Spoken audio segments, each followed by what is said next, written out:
Yeah. She's up there talking.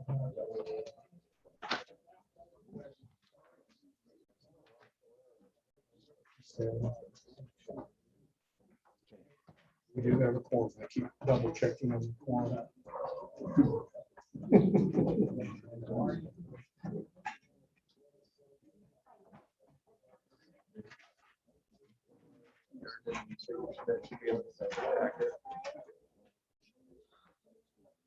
Oh.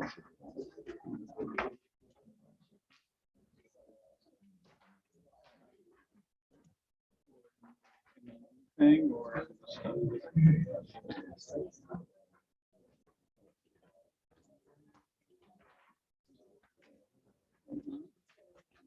is it just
people that are here in the room and welcome them. We have Senator Ellis joining us today in the, up here. We also have Senator Driscoll here today.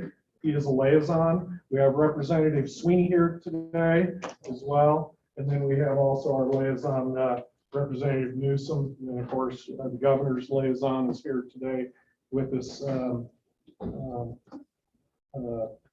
Geez. Dan. Shipper, excuse me. Dan, can you please Dan, say your name. We also have joining us today, co-chairman Jordan Dresser, and also, or excuse me, Chairman Jordan Dresser with the Northern Arapahoe Business Council. We also have the co-chairman Lee Spoonhunter with the Northern Arapahoe Business Council. Welcome you all to the meeting today, and we appreciate any testimony you'd like to share with us as we go through the day. President Davis. At this time, we can call the meeting to order. Kelly, we can go through the roll call, please. Yes. Oh, do you want to give out your little? Yes, we should do that. Okay. Again, welcome to the July 9th, 2021 special meeting of the Wyoming Gaming Commission. Our mission is the Wyoming Gaming Commission's mission is the protection of the wagering public and the health, safety, and welfare of the participants in all lawful gaming and pari-mutuel activity. Additionally, individuals that would like to address the commission today will be recognized and called upon by the president to speak. After the president has recognized you, please clearly state your name, the name of your organization you represent prior to addressing the commission.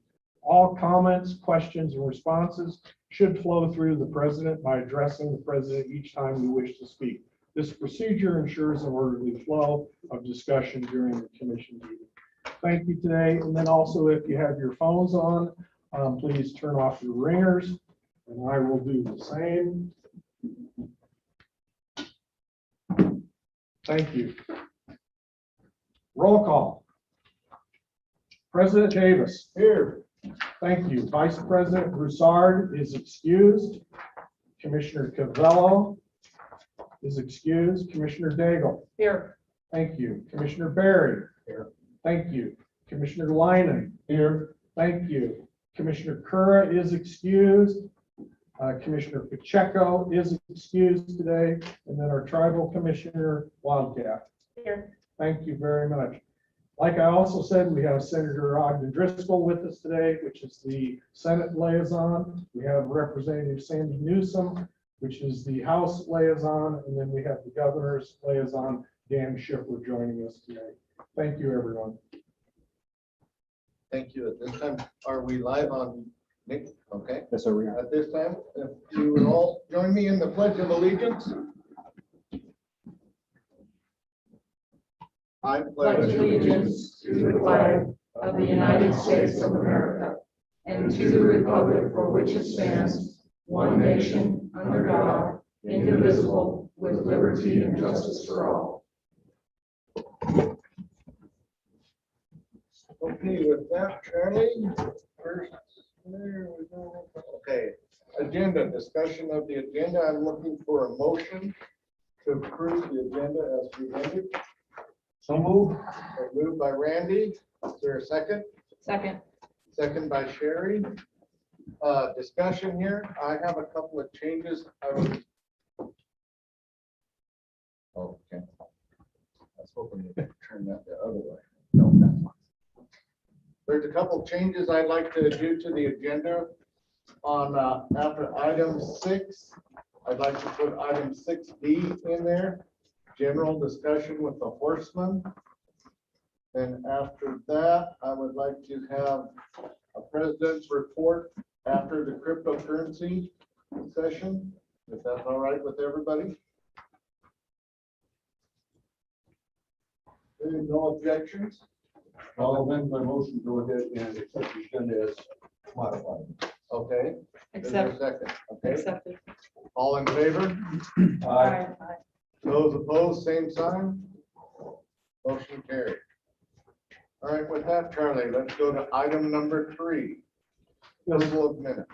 Thank you, President Davis. Item number 3, approval of minutes. You have in your packet the minutes from the May 14th special meeting. You also have in your packet the June 1st special meeting minutes. And then additionally, we have the June 8th special meeting minutes. Has everybody had a chance to review them? Any comments? I'll make a motion that we go ahead and approve all 3 sets of minutes. Been moved by Randy. Is there a second? Second. Second by Commissioner Wildcat. Any discussion? All in favor? Aye. Aye.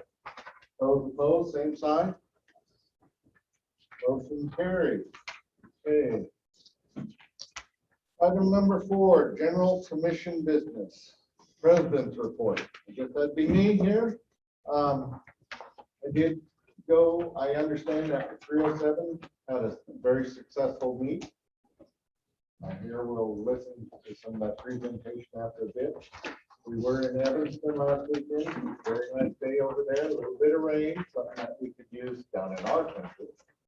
Other than that, we're just plugging along, waiting for the governor to approve the sports wagering rules. With that, I don't have anything else unless somebody has a question of me.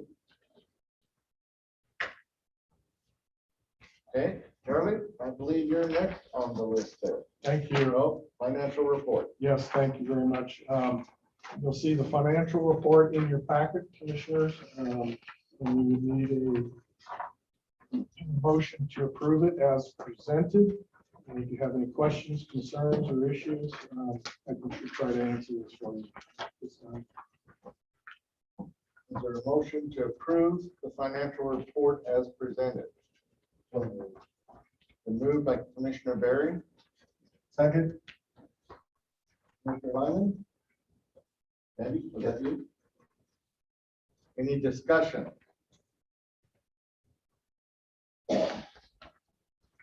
Those in favor, say aye. Aye. Those opposed, same sign. Motion carried. All right, Wyoming Gaming Commission personnel. Item C, Chairman.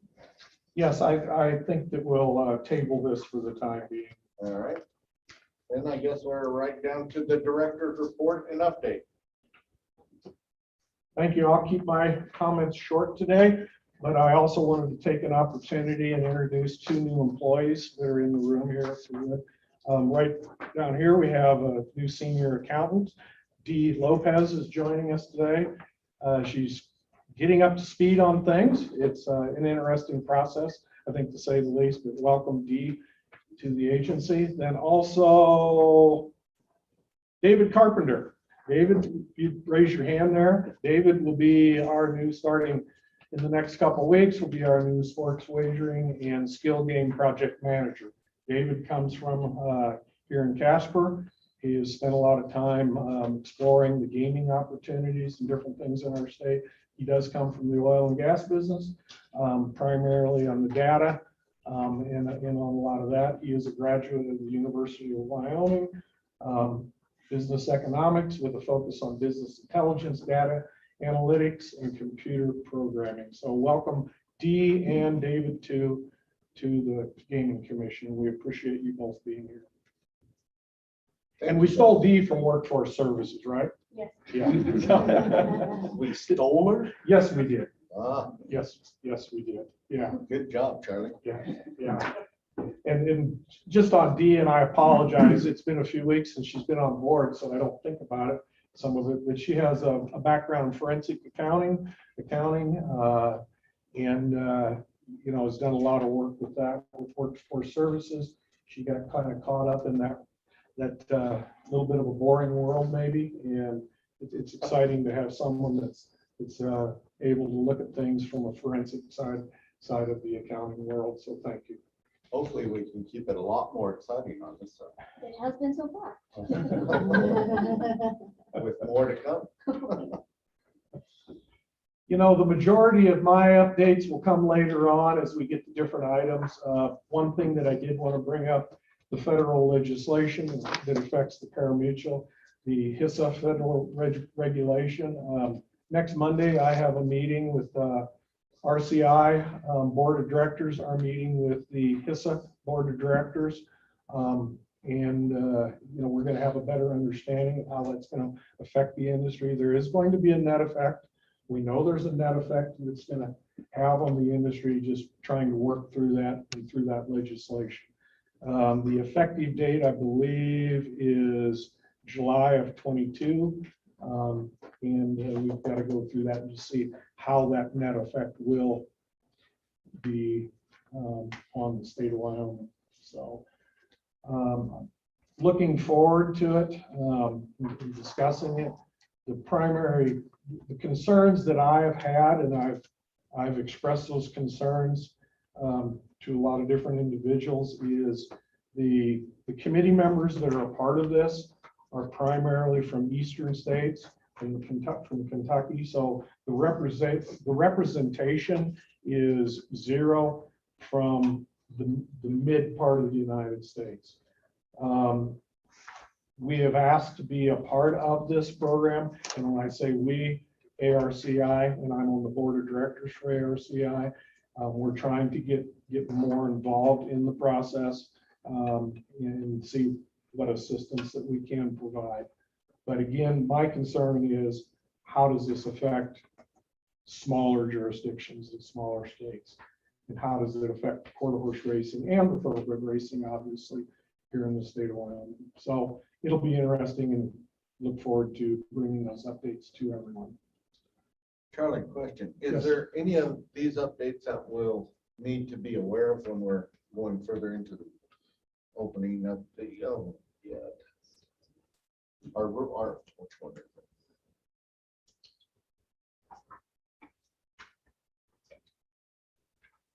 How'd you get I can answer the question. there? Okay. No. The Chapter 8 conduct Yeah, of races thank at you, this point, no. What it's going to affect is our simulcasting, and those type of things. So at least that's what it appears right now. Now, there is a drug testing component that you can opt in or opt out. Do you want to go with the national program? So there's just a lot of things that we will be coming forward with and updating you, opting in, opting out of the program. What are some of the options? So Thank you. look forward to it. Thanks for reading my mind. Okay, with that, we will go to item number 5, Wyoming Horse Racing LLC, and before that, Brandy handed me a brochure. The Wyoming Bred Futurity, something that the Wyoming Bred program has been working hard at. We'll start, time trials will be tomorrow in Evanston. There are 91 head of Wyoming bred horses in 10 races, which that's pretty outstanding. Go from where we were to where we are right now. So here we go. Thank you, Brent. Thank you, horseman. Okay, with that, item A, request received June 28th from Wyoming Horse Racing. That would be Eugene.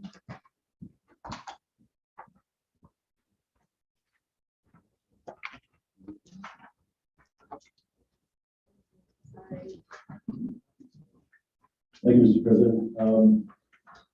So just a little background on what happened, what's going on. In discussions with the Horsemen's Group, the Wyoming All-Breed Racing Association, they wanted to have two futurities at our meet. One was a stallion breeder's futurity, and the other was a wide open Wyoming bred futurity. And so in order to do that, in order to accommodate that, we had to stretch out to 7 weekends so that we could have the proper spacing. At the time, we signed the lease agreement with the Sweetwater Events Complex. We thought collectively that we could accommodate 2 events on opening weekend. One was our horse racing event. The other was a barrel racing futurity. And what happened over the intervening months was that the entries for the barrel racing futurity grew to the point where it would affect our ability to stall all of our horses at that facility. And so we discussed some options with Representative Horseman's Group, moving our race meet back a week, possibly adding a couple of Fridays. But since the entries into their race had already been made, horsemen have schedules to keep. We kind of thought outside the box what would be the best solution. And the best solution was to keep our state schedule intact, our race skates intact. And the only way to accommodate that would be to change the location of our races on our opening weekend. And so discussions began with Wyoming Downs. Since all the horses are going to be located there, they're going to be coming to Sweetwater Downs because all of the commission employees are already there, the stewards. It just seemed like an idea that would work would be the best possible solution. And again, I want to thank Wyoming Downs for even considering this. But we had numerous discussions, and I think it's going to work out best for everyone. And with that, Mr. President, I ask for your favorable approval on this request. Okay. I guess the first thing we need to do is look for a motion before we can go into discussion. Is there a motion to amend his rate pay? So moved. And moved by Randy. Is there a second? Second. Commissioner Wildcat? Discussion.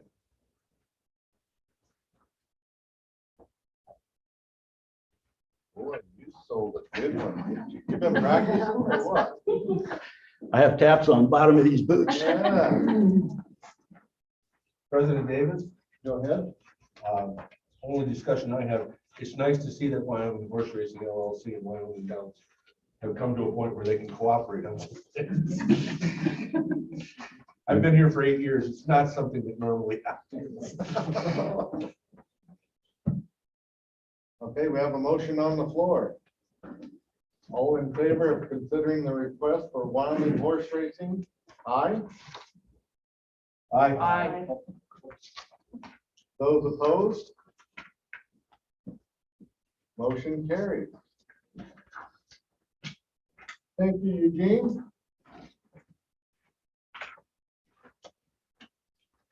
Okay, next item. The item number 6, my golly, we are racing through this today. Oh, no pun intended, we're not racing. I'd like you to jump in. Yes, if you're there, Okay. please. Item number 6A, 307 horse racing. We have a request which was received May 7th, 2021. 307 is requesting to amend its permit to include a change of ownership. This is a very similar process that we went through several years ago with Wyoming Downs and Wyoming horse racing, amending and adding. Mr. Laramendi has performed all of the background checks and reviews with the new partner, which is Works. They appear to be financially sound, possess the knowledge, and provide a safe race meet and a quality OTB operation. Additionally, 307 appears to have no criminal element attached to their application or potential employees. As you can see from your packet, commissioners, we received a letter from Josh Allison, updated business plans, letter outlining the changes from the original submission and the addition of the new CFO, which would be Kyle Ridgway, also Mike Pretzer, and then Bob Moberly from Works. Jack? Mr. President, yeah, Charlie, thank you. That's pretty much it in the handbasket. We had some circumstances with the previous owner, due to health circumstances, he had to remove himself from being the primary owner of 307 Horse Racing. Thank you, Nick. Again, I'm Jack Greer. Thank you, Mr. President. Thank you, Charlie. This is Bob Moberly here with Works and Kyle Ridgway on the end. So those are the two individuals mentioned that we would be adding to the permit. And with that, we'll stand for any questions. Thank you.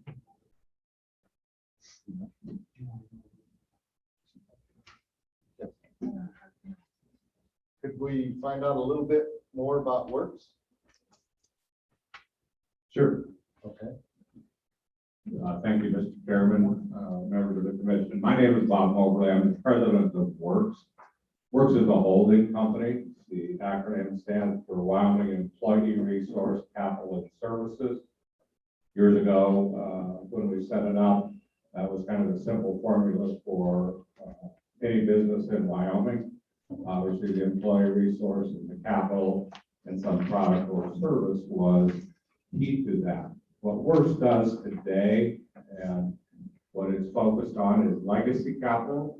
What that means is Wyoming loses a lot of its best and oldest and best capitalized companies to out-of-state enterprises because there isn't a lot of capital to buy those companies once they get to a certain size in Wyoming.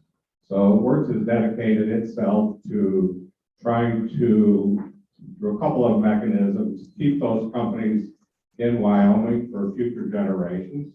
And in the past, probably 90 days, I think we have merged or acquired 4 or 5 different companies that otherwise would have sold to out-of-state owners. Works itself being a holding company doesn't really do anything, but it owns subsidiary corporations, one of which hopefully will be 307 Horse Racing with your approval. We're in rural broadband in a fairly large way in Cheyenne and Casper, and looking at a couple other opportunities. We also have a small company that we bring internet to the wall, and then we have a company that does the servicing and the set up the network and servers and that type of thing for several large accounts in Casper and around the state. We have a data center, and we're hoping to bring a cloud enterprise fairly soon on board with that particular operation. And we have a lot of real estate around the state that we reinvest and invest in as we see opportunities. So that's a fairly simplistic profile of what Works is about, and I'd be glad to take any questions if there are. Commissioners, any questions? Where are your headquarters? In Casper. Any other questions? Thank you, Bob. Thank you, Mr. Chairman. Okay, with that, how do you want to proceed with a motion, or how do we, Yes, a motion to amend a motion to amend the existing contract? as presented. Okay. Is there a motion to amend the existing contract with 307? The existing permit. The existing permit, okay? Permit with 307, so moved. Move. Second. Hey, Barry, Commissioner Barry and Commissioner Daigle.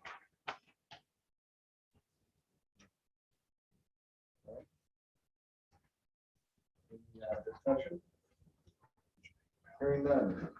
All in favor, aye? Yeah. Vote. Public comment. On the mic.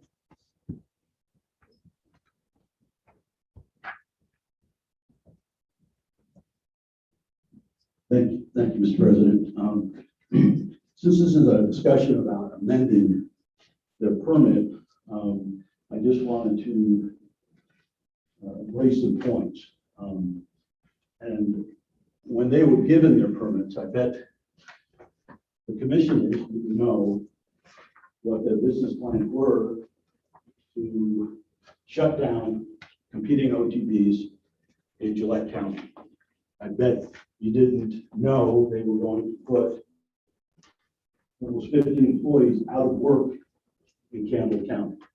I bet you didn't know that their plans include taking this poisonous idea that will destroy our industry to other counties, such as Laramie and Natrona, to close our businesses down there, shutting down close to a dozen OTBs to benefit one entity, not to benefit the horsemen, not to benefit the Wyoming Bread Fund, but to benefit 307.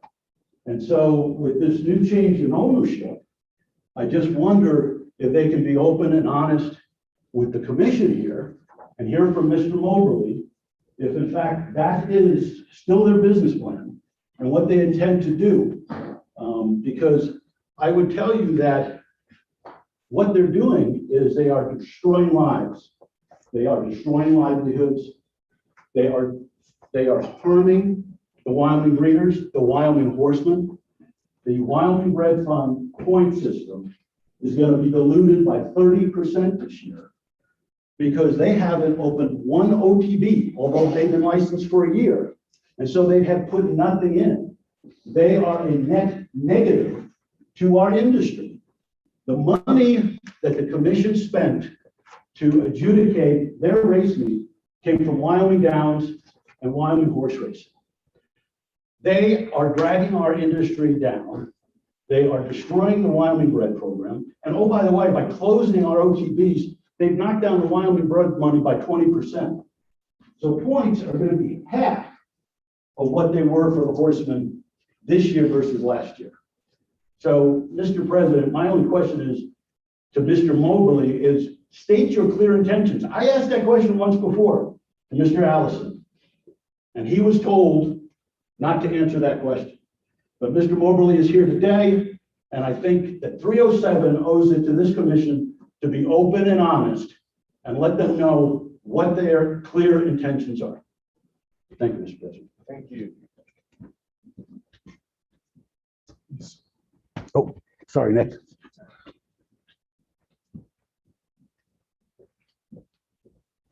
I guess we can give you ample time if you would like to respond to that. Mr. Mobley? Thank you, Mr. Chairman.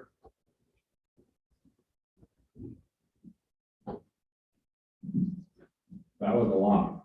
I think that our intention is consistent with what I described to you earlier, and that certainly is to keep business and monies in Wyoming, and certainly that entails jobs and security of people. And I think we've demonstrated that over the years. One of the things that we've done for the past decade is called 307 First. And if you came from Shoshone to Casper today, you probably noticed a lot of steel silhouettes out along the highway. Those are sponsored by Works, which is also the sponsor of 307 First. So we believe very strongly in Wyoming and Wyoming's future.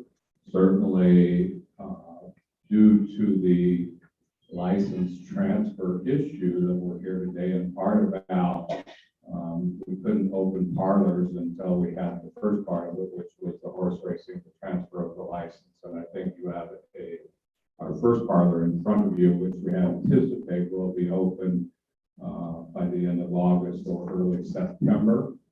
We certainly would plan on moving aggressively to expand parlors in Wyoming, as we would love to see more of that money stay in Wyoming and support Wyoming any way we possibly can. So to the extent that we do intend to expand across Wyoming and do whatever we can to keep jobs and money in Wyoming, I think that's consistent with the overall game plan and platform, whether it be in parlors or horse racing or in rural broadband or any other space that we think that there's an opportunity to keep a company in Wyoming, which keeps the money and the jobs in Wyoming. So I don't think we're doing anything inconsistent with Works' overall theme.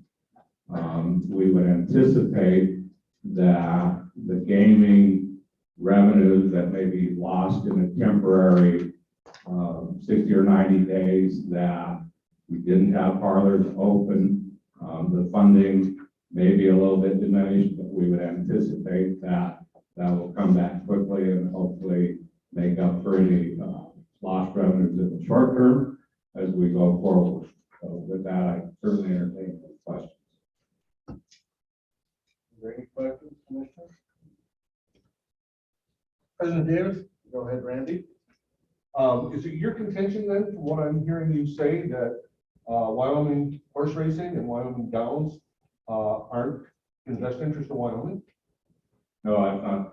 Certainly, they provide jobs. They do things that are beneficial in the horse racing sense. The difference in a nutshell would be that at the end of the day, and this is consistent with Works' is overall thought process, is that it would be nice if we could keep more of that bottom line money in Wyoming, because we have a lot of money that goes out of state, not just in this particular industry, but I call them colonists. We have a lot of, when a company grows up, matures and sells to an out-of-state entity, a lot of it's private equity anymore. What happens is that those companies are here to mine profits, to send back to the mothership. It's very often not a Wyoming company. So given the alternative of trying to keep that money in state, we think that is a better game plan for the state of Wyoming.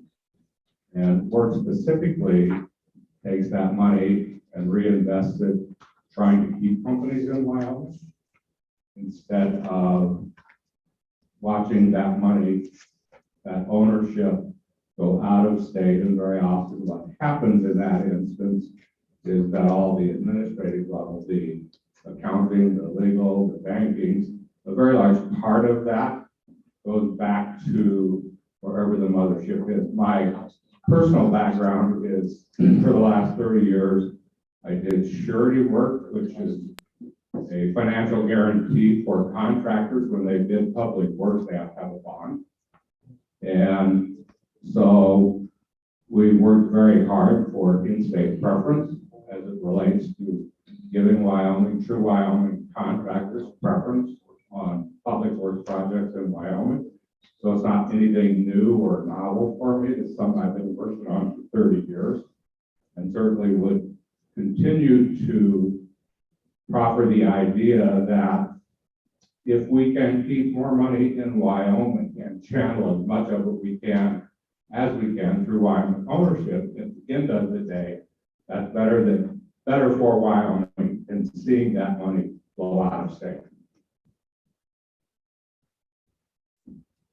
Does that answer your question? Somewhat. But that leads me to a question. How do you find these are these buyers for these Wyoming companies?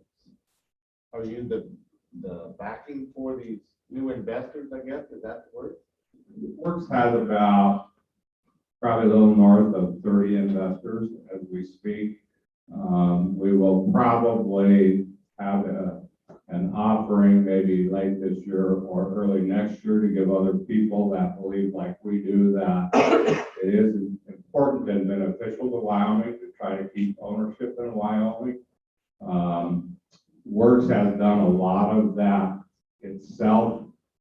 I don't want to get too lengthy or detailed, but as an example, if you have a company, we're looking at a company now that happens to be in the entertainment industry, and there are 3 or 4 owners, and they're of different ages. So if the majority owner decides to sell, the company will have to be sold out of state because there is no capital in that particular space in state to buy them out. So when the majority owner decides to sell, that whole company and all 3 of the other owners, although they're of an age where they could continue to take it forward, it will ultimately probably be sold out of state. So we have conversations ongoing with them that would go much like this. If they merge into Works and all 4 of those owners take Works stock, then Works is basically becoming a human resource company. We have to find or develop people that will take that management of that company for the next generation or 2. So now the 4 owners have an investment in Works, which is invested in many other different spaces, if you will. So if the majority owner decides that he wants to sell all of his stock, he can, but in lieu of selling all of his stock, he could sell some portion that he wants to go buy that home in Hawaii or whatever it is that he wants to do in retirement. And the other 3 owners can stay on board and continue to run the company. And over time, Works would cycle them out as they become old enough and they want to begin to sell their stock. Or they can keep it for an extended period, put it in their estate after they die, and their heirs become shareholders in Works. So that would be the merger way. And when you have multiple owners, it works very, very well, because typically what happens is when the majority owner wants to sell, everybody's forced to sell, and it's an all or none proposition. So this gives you a great alternative in that a merger is tax deferred, stock for stock when they merge into Works. Those who want to sell some portion or all of their stock can. Those who don't want to continue to work in that business and take it for the next couple of generations, hopefully. And the simple point there is if you have a company that's this would be a standard example in Wyoming. You build it up in a lifetime, and that company becomes tied to the human life cycle. When that owner decides to retire, he sells upstream, and we've lost the benefit of one of our best, oldest, and best capitalized companies. And then we start over with seed capital for new ones and startups, which we also play in that space. We have invested in 3 or 4 relatively small startups, as we believe that that's certainly an important niche in the Wyoming economy. And we have bought companies for cash and brought them in as part of the works team to accommodate an owner who is just ready to get out. So there are several different methods, several different areas that we look at. The most important piece is we try to find owners who still have a little bit of runway left, because if they have 3 or 4 years, we can typically find somebody, that somebody come in, work with the departing owner, the management team, long enough that they can keep that business alive and growing. And if you think about it, a company that makes $5 million a year, it's just hitting its prime. If it could reinvest, for example, that $5 million a year back into Wyoming, would be a much better alternative than selling it and seeing that $5 million go out of state. Typically what happens when that happens is that the senior management team is gone. They strip it down to just the operating employees, because they've got a senior management team in some other location. In the world today, you can consolidate businesses, and you don't need the mid-level management, you don't need the accounting, you don't need the human resource, you don't need any of those things. It just becomes an operational company by design that just harvests profits to send back to wherever the mothership actually is. So we're trying to create some larger, hopefully regional companies that are based in Wyoming, so that we can grow those companies so they can go out of state and begin to bring money back into Wyoming, because they've got a longer life cycle than just the human life cycle. Thank you. Mr. President, Go ahead, Sherry. if I may, I have received communication from some folks that are trying to listen in and watch the YouTube presentation. And they are asking if folks would please stand over against this wall where Mr. Laramendi was just standing, so they can see you on camera. And also please identify yourself prior to speaking so they know who is presenting and speaking. Thank you.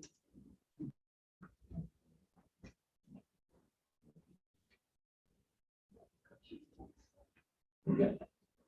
Perfect. President Davis, the commissioners, unfortunately, first I'd like to say welcome to the new commissioners that I haven't gotten a chance to meet, and legislative bodies and employees. Name? I'm sorry, Eric Nelson with Wyoming Downs. I gotta put my glasses on to read this. So here we go. I'm not gonna be as nice as Eugene. So here we go. So folks, with all due respect, sir, this license is for the company, but also I want to make sure that you know you're being licensed personally. Okay, so whatever your group does is going to be reflected on you personally.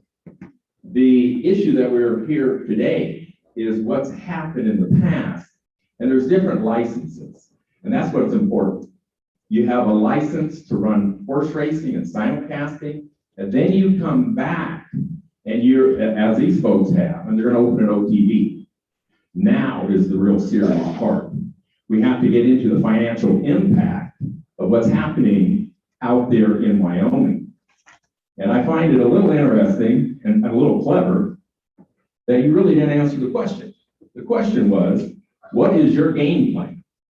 And the commission, as Charlie read, the primary mission of the Wyoming Gaming Commission is to protect the wagering public, the health, the safety, welfare of all participants in all lawful gaming and pari-mutuel. What kind of impact do we have? And you're telling me that these folks don't have a plan to destroy Wyoming Downs or Wyoming horse racing? They've already contacted Tom Jones, who's the fair director here. with that plan. They've already contacted Tom Hershey, and they want to shut down all of our OTBs so they can have it all. That's exactly where they're headed, and I truly believe it. What kind of financial impact has happened? There's approximately $250,000 in taxes and breeders' fund per month out of that Gillette market. In 2 months, that'll be over $500,000. What kind of damage does it do to me? Let's say I make $2 million in that marketplace after I invested $5 million. Times that by 10 is a $20 million hit. We had an investor. Those investors aren't around right now because of the tactics that are going in this state right now. The commission's duty is to see what impact is happening and what has happened. It's not all about money. We have over 30 employees that are unemployed.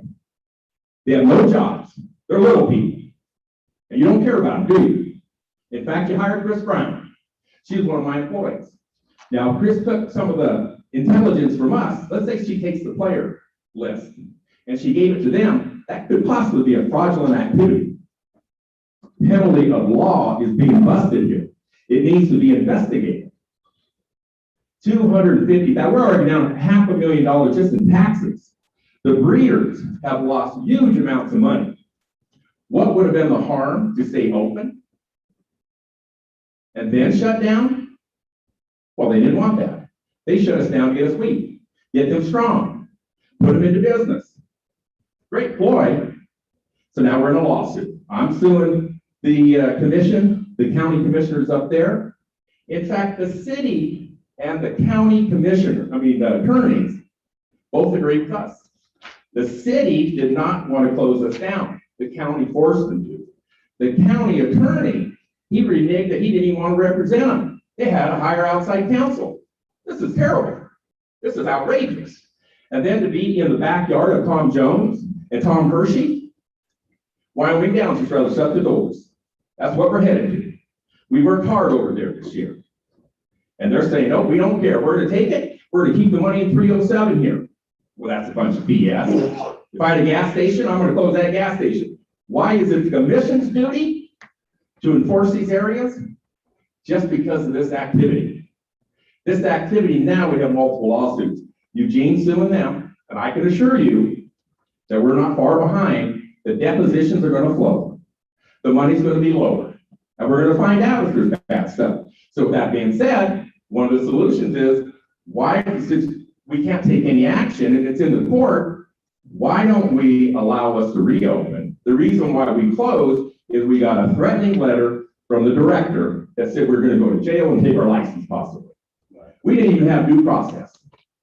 And so we're going to open this Friday, hopefully, but I want a gentleman's agreement that we can wait for the court. Let's have the court decide it. Let's get all back open. Let them open up. Let them be big boys and play the right way. Let me go on just a little bit more. Absolutely, we can't release the old owner. He may have participated in this scheme, but we're going to find out. So he can't go away and say, hey, I'm out. And this gentleman's entering in that picture, good for him. I would like for you guys to talk to Tom Jones and Tom Hershey, what their plan is. I would like to say, hey, they're going to shut us down if you approve this license. That's okay to approve him, but when it comes to the financial impact of that next location, you're going to hear the same thing from me. It's an incomplete application. It has no financial impact coming up. That is the most critical thing. 40 years in gaming, every commission wants to know the financial impact of the community, the people, and the other people that are involved. These folks have come in here, destroyed Gillette. They're fighting up there. The city's mad at the county. The county's going one way. You got all these employees out of order. Even the customers can't even vet. It's ridiculous. I just want to make sure that gentleman is fully aware of what he's entering, because the lawsuits are going to continue. And if we get something that's harebrained, which we already know is there, this is very difficult. So he has to be aware where he's going with this, because everybody is going to be in the middle of this. But if their intention is to go and ask the question again, is your intention to close down Casper, just like you did up in Gillette? Is your intention to do it in Cheyenne? Well, the answer is 100% yes. Go talk to Tom Hershey. Go talk to Tom Jones. The proposal's out there. Well, that's all I can say, folks, is the solution is for let us reopen, take back the letter, and then let the courts settle it. Let the courts go ahead and settle it. There's no reason our employees should be unemployed. There's children up there, there's wives up there, there's husbands up there. Am I upset? You better believe I'm upset. That being said, I'm gonna say the same thing when the real license come up, and that's Boot Hill. That one, you have a license to get live racing, you have a simulcasting license, and this license, if it doesn't show that their plan is to shut down all these operations, then it's a flawed application, and this should be delayed. Thank you. Thank you, Eric.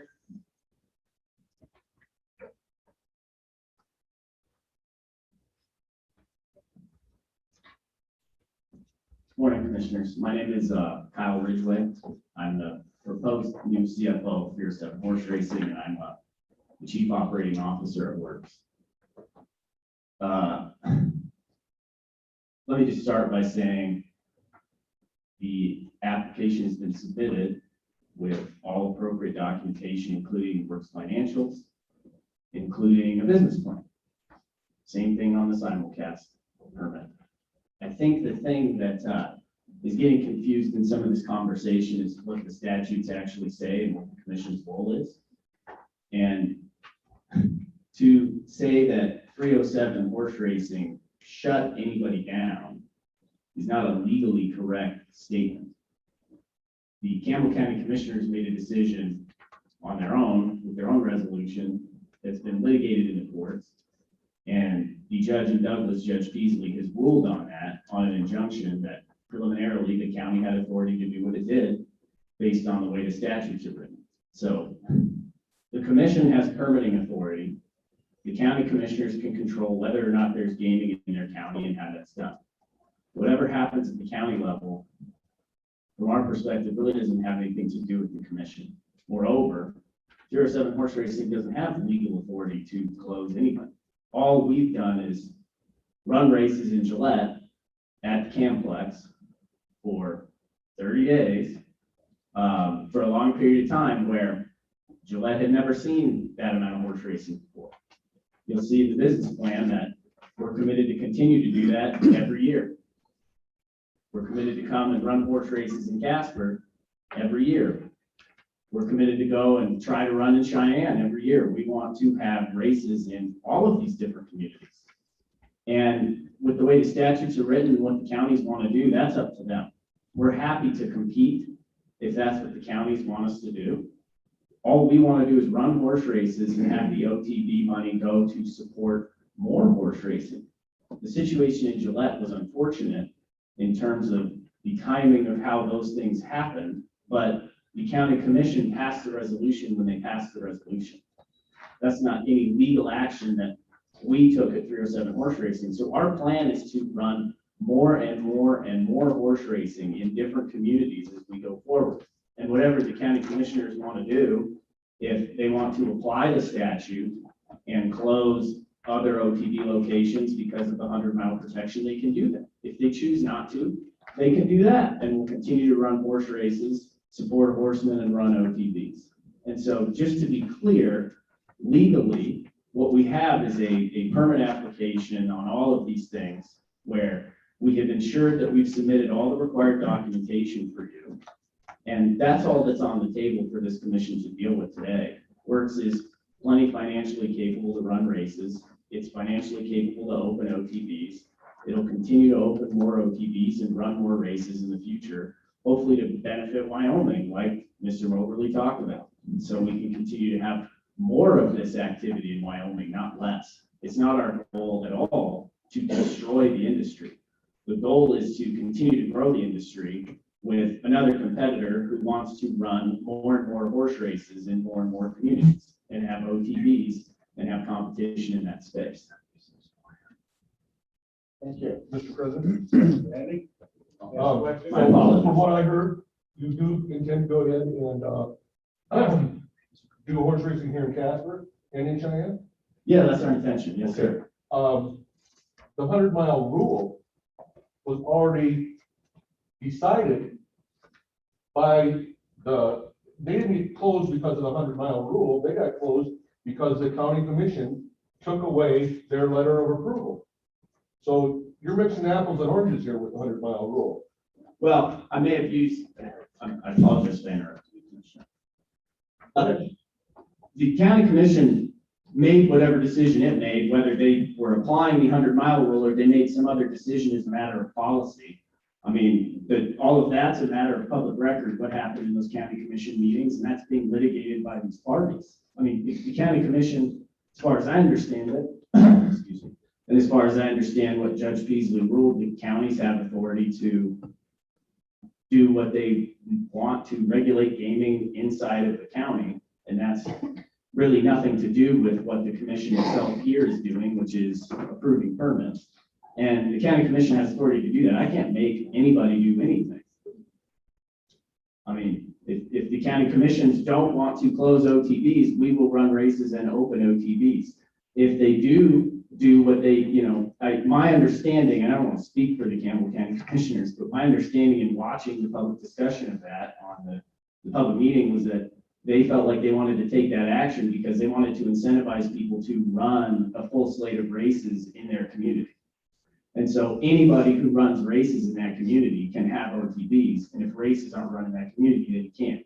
Now, we have a court system to litigate all of these particular issues, but the question was asked what our intention is, and our intention is to run races in these different communities, as many communities as we can, so they're at, each fairground, each local place in these communities get live horse racing, and we can continue to grow the live horse racing circuit here. And then we'll open OTBs as we go under the business model that the OTB money goes back in to run more horse races, which is what our belief is the statute was designed to do.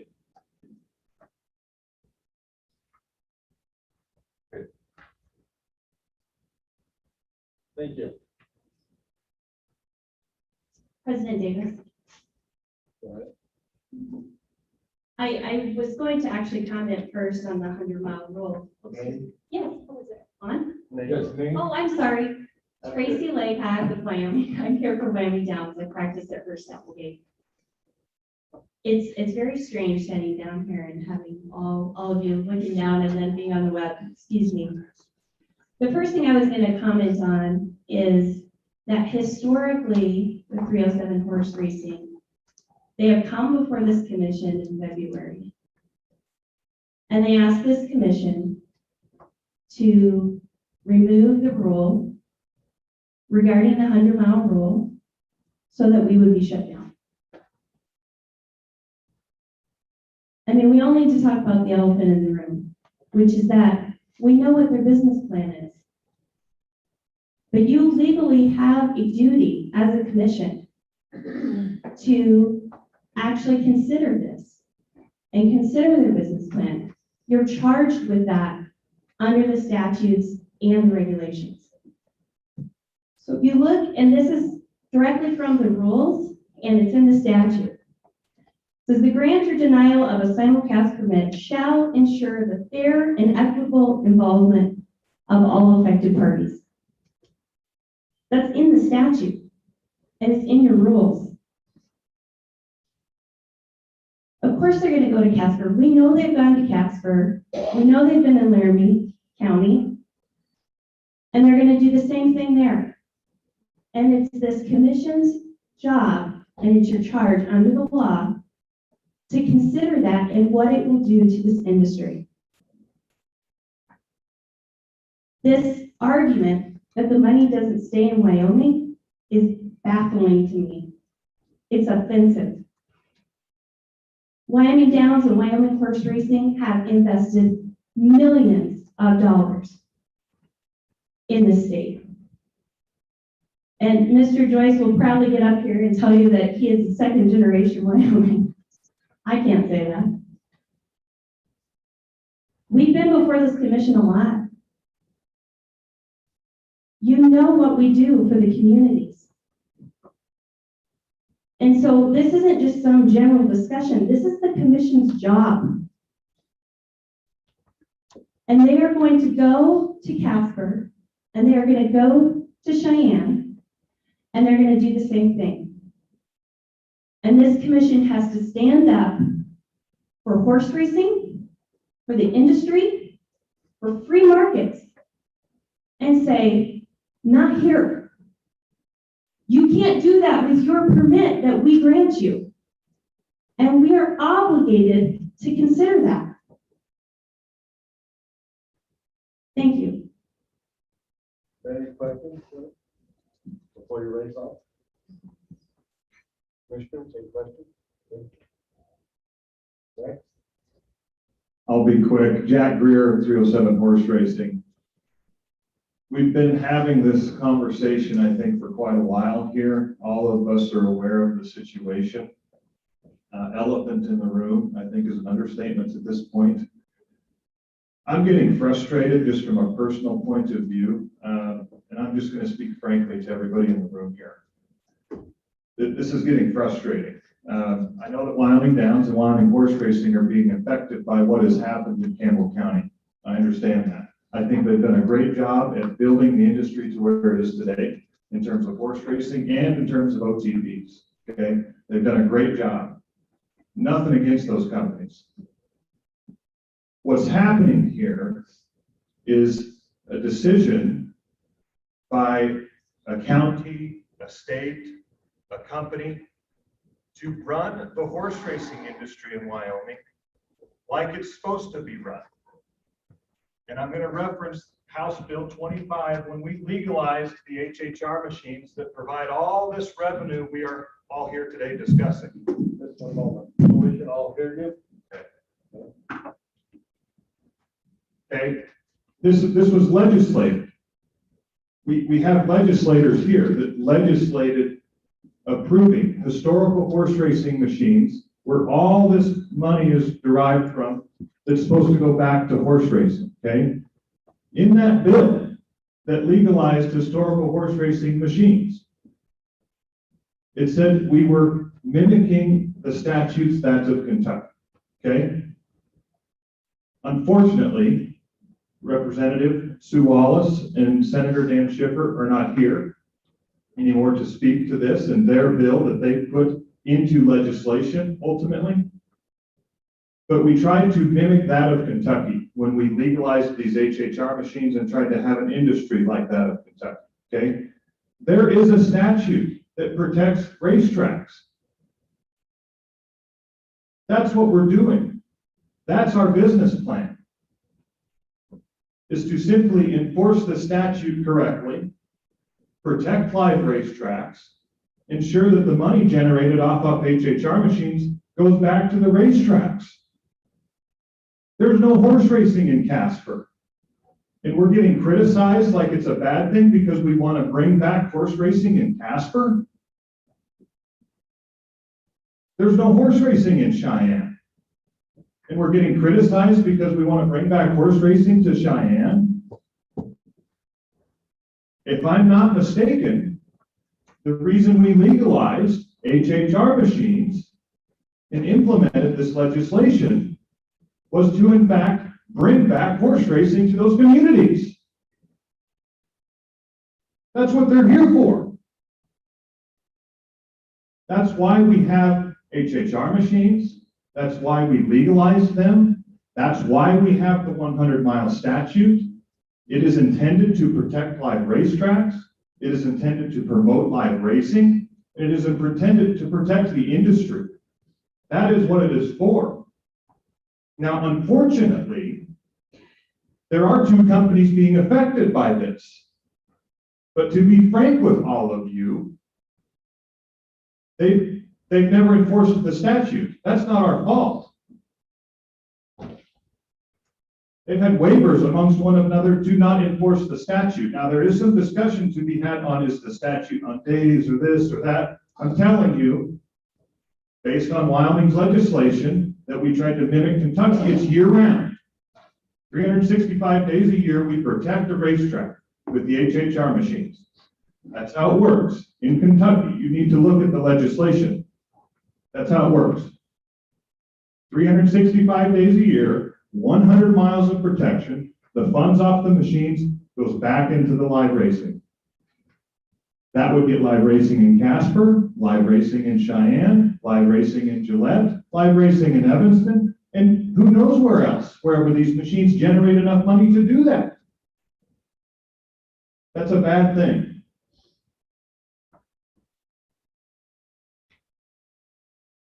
I'm getting frustrated, so I apologize in the speech there, folks, but I have to get that off my chest. We are all talking about the elephant in the room here, and the elephant in the room is there's two companies being affected by this. I do apologize. But this is the way it works, folks. In my opinion. In my opinion. I think this is what's best for the industry, for the long haul.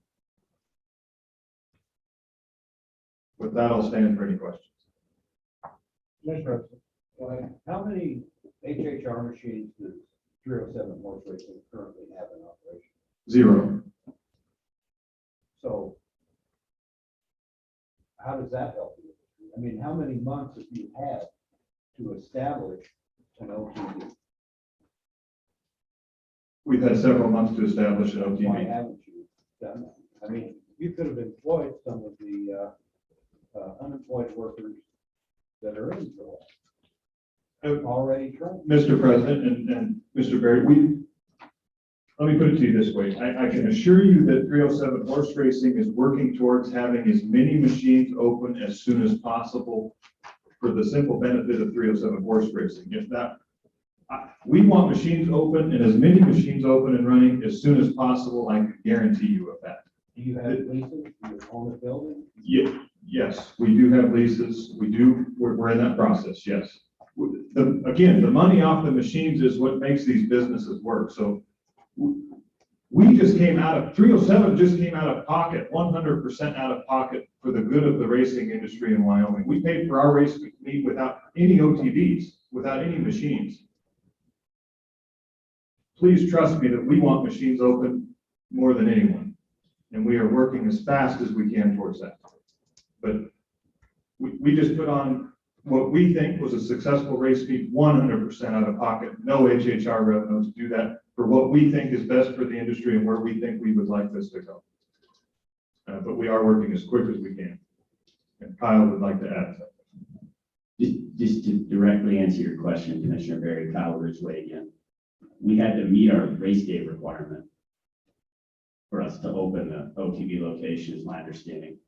We've got, it's either 80 or 100 games or somewhere like that we've got a permit in front of you to approve, which we plan to have open, but we had to meet our race day requirement first. And so like Mr. Greer explained, we've gone out of pocket several $1 million to run the races in Gillette without the benefit of the HHR machines. And you've got a simulcast permit in front of you, and you've got a application to open a location which has in it the amount of games, which is somewhere in the range of 80 to 100. I don't have it off the top of my head. The location's a large square footage location, and we've got, we've submitted that we own the location and it's ready to go in terms of the construction. We can't start those things until we got the application approved for us to open it. I can't, we've got everything ordered, and assuming we get an approval today, the final construction and moving the games and all that begins tomorrow. We've already purchased the games on the basis that that permit was going to be approved. So to answer your question, we had to run the race days in May. We've got adequate applications in front of you about that first location, and we're working on other locations, which we'll be submitting to you. My guess is we'll probably have one in front of you by the next meeting for another location somewhere else, whether it's Gillette or in a different community. So we had to meet our live race days before we could do any of that. And at the same time, we have a change of ownership permit in front of you, which is the first action that the commission has to take. And until that gets approved, we can't continue to really move forward to do anything. But we've got all the applications in front of you to open an HHR location right now. Those are the next action items after the approval of ownership change. Other questions, commissioners? Yes, Mr. President. Go ahead, Randy. From what I heard you say, Jack, You want to be the exclusive horse racing provider in the state of Wyoming. Is that correct? I wish it was Randy Lyman's horse racing business myself, to be honest with you. I want horse racing to be in Gillette, Casper, Cheyenne, Evanston, Sheridan, wherever it can be, wherever it can survive. If it's Wyoming Downs or Wyoming Horse Racing that run the horse racing in Casper, Cheyenne, Gillette, Evanston, that's great. So to answer your question, I hope it's not exclusively us, but we just want the horse racing to be back in those communities. So if I'm hearing everything correctly, this big issue is over the interpretation of the 100-mile rule. Is that correct? Your interpretation and the commission's interpretation. I don't think so. I mean, everybody can make decisions for themselves. I think what has happened, at least where we are today, is Campbell County made a decision based on what they thought was best for Campbell County, aside from the 100-mile statute entirely. So there's that. I mean, the 100-mile statute is necessary. That's not what dictating what happened in Campbell County and what's going on, I guess, to answer your question. Okay, thank you. Well, So the question on the table then is the new change of or ownership, is that correct? yeah, getting back to the agenda item, yeah, the commission is approving our ownership change. Next question, Eugene. Thank you. Thank you. Thank you, Eugene Joyce from Wyoming Horse Racing. Kyle Ridgway made a couple statements that I just want to correct for the record. Number one, 307 could have opened up OTVs on January 1st of this year based on the permits that we approved. That's number one. Number two, Mr. Ridgway stated that it wasn't 307 that shut down our OTVs. It was the county commissioners. The county commissioners passed the resolution. And in that resolution, it said that we could come to an agreement. We could come to an agreement with 307, we could open. Okay? So when he says legally, 307 would shut them down. No. But they had the power to keep us open. They had the power to allow us to operate until they could open up an OTV. When Jack Greer gets up here and says, so you close your OTVs, your employees are unemployed, we apologize. That sounds like the crackle of Confederate money. They had the power to let us operate. We have Mr. Moberly here concerned about creating jobs in Wyoming. He's with an organization that has destroyed jobs, destroyed them. One other point, and then I'll stand down. He talks about the money going to the mothership. Mr. Moberly, I'm the mothership. I've been here for 30 years now. I have not taken one dime of profit out of my company in 10 years. All that money has been reinvested here in Wyoming. Okay, now you might want to change ship at the end of mother after I'm done, but let me tell you that not one generation, but two generations of my family have come back to Wyoming and saved this industry. Not once, but twice. Where were the Greers and Moberly in 1988? Where were they in 2010? Where was their love for horse racing then? No, it was after they saw the money coming in from historic horse racing. Make no mistake about it. It's about the money. It's not about their love for horse racing.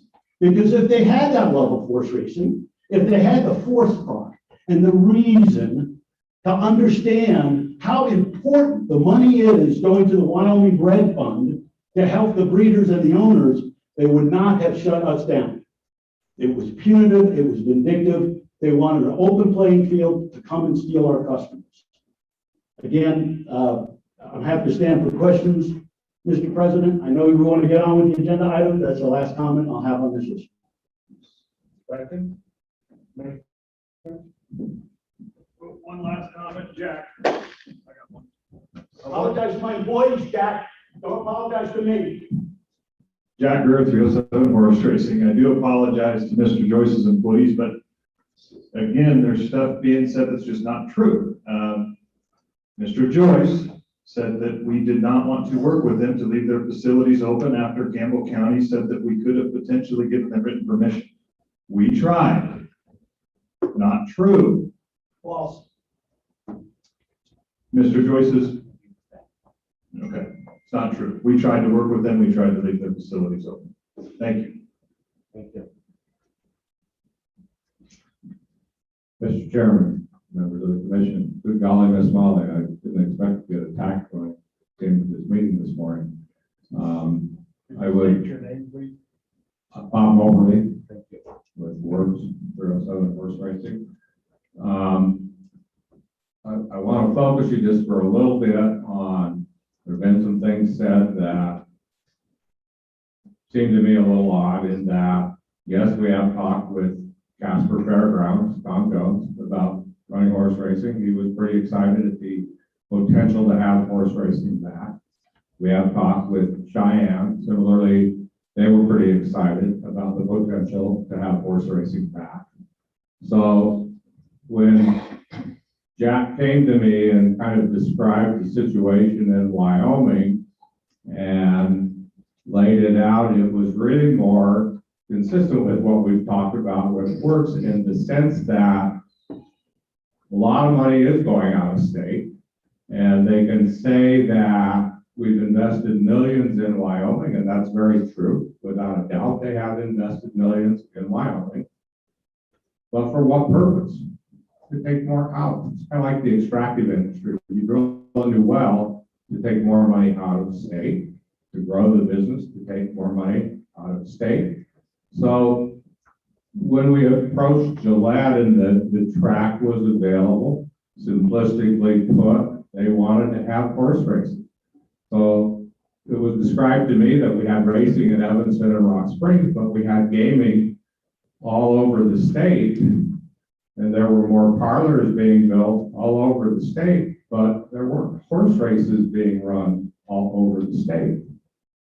So it would seem to me that the investments were being made to be able to make more money, to be able to take more money out of state, as opposed to doing what by design the gaming parlors were to do, which was to support horse racing in Wyoming. So when I got into this, based on Jack's description of the layout of the land, it seemed fairly obvious that we were getting a whole lot of parlors being developed across the state, but there wasn't a whole lot of horse racing being developed across the state. So our simplistic approach to it was, let's focus on the horse racing. As Jack described, we ran races in Gillette without the benefit of the money from the parlors to do that. It was out of pocket. That certainly gives a little bit of sincerity to the fact that we do believe that horse racing is important in Wyoming. It's part of our culture. Horses are, I'm third generation Wyoming, and my grandpa farmed and ranched up the Shell Valley, just east of Grable, and I grew up on horses and have been around them all my life. So I think that to say that somehow we're doing something nefarious is a little bit untrue, in the sense that if the parlors were by design to help subsidize the horse racing industry, well, it seemed to me like what I saw when I looked at that particular space and why Works decided to invest in it, is that we have lots and lots of parlors and lots of money being reinvested in Wyoming. For what purpose? To make more money, to take more money out of state, because it wasn't going into additional horse racing. Gillette, simplistically put, got the best of both worlds. They got a lot of money that was brought into the economy locally from the horse racing, and the people in attendance and all that goes with that. And they got the games. They're going to be without games for a 60 to 90 day period due to a confluence of events that there was a change of ownership in 307 horse racing. I wish that they had opened parlors early on, because that would have made it a lot easier to put the horse racing on than just to come out of pocket with all the money. But to say for any stretch of the imagination that we're investing in Wyoming for some benevolent purpose as it relates to horse racing wasn't clearly obvious to me when I got in it. Wasn't clearly obvious to people in Gillette, the commissioners, when they said, we really would rather have horse racing. And if we're not going to have horse racing, then maybe we don't need the parlors at all. So I think that what we're doing, trying to do by design, is consistent with what the gaming was set up for, which is to bring horse racing to Wyoming, to get it going again as an industry, to develop breeders, to develop horse racing, so that that particular industry can thrive again in Wyoming. When I grew up in Wyoming, I used to go to the Casper track and watch races. Back when I was a kid in Moreland, we used to go to Billings to the Met and watch horse races for a weekend. It was a great family outing. So I think that at the end of the day, when we say we're investing in Wyoming, you have to ask yourself for what purpose, and was that clearly apparent as we stand here today? If it was, if they were expanding parlors across the state and they were running horse racing in Casper and Cheyenne and Gillette, we probably wouldn't be here. I probably wouldn't be here. But to say that they were developing a gaming industry and running minimal races was what I perceived it to be. So we felt like there was an opening for 307 horse racing to do something consistent with what your mission is, which is develop the horse racing side and fund it from the game. Thank you. Are there any questions for Bob? Senator Driscoll? Thank you, Bob. I don't know if I can do that on mic or not, but I'll try. I don't come down either side. I appreciate people trying to invest in the horse racing. I've got some that may go back to the commission just a little.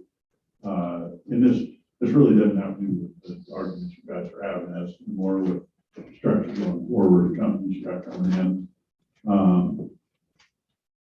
I looked through the deal and they run you through fingerprint checks and do all the stuff, but they don't do it with any other people. And I didn't know commission wise, and they'll answer it, whether they fingerprint all the way through the board of directors, the whole deal.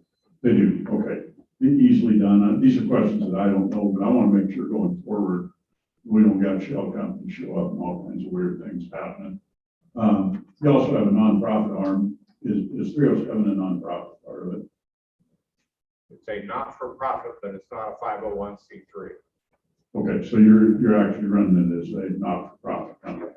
And really, we're doing away with just trademarking. So our main focus has been these steel silhouettes that you see around the state. That Well, I bought 307. I'm really familiar with it. Might be done. And I applied. And our goal there is to have 307 of them around the state. And I was meeting with a director from the transportation department probably 3 weeks ago, and he said, so you're telling me that if you put one of those scenes every 10 miles, there would be 3,000 miles of highway in Wyoming that would have these silhouettes, and that is our ultimate goal. What we would like to do is put a solar pack and lights on them so they light up at night.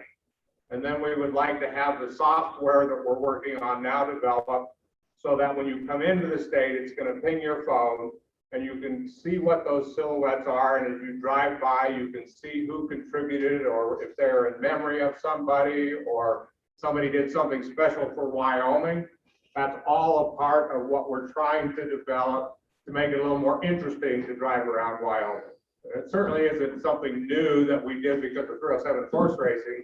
It's something we've been working on for years, and going back a little further, the Wyoming contractor preference was why we started, not just contractor, but contractor and supplier preference. We started about 12 years ago with the sole intention of trying to keep more money in Wyoming to support Wyoming businesses. I'll put it backwards a little, back to the not-for-profit. Now, is 307 going to be a subsidiary company that has stockholders? Sorry? Is it a subsidiary company that has stockholders? No.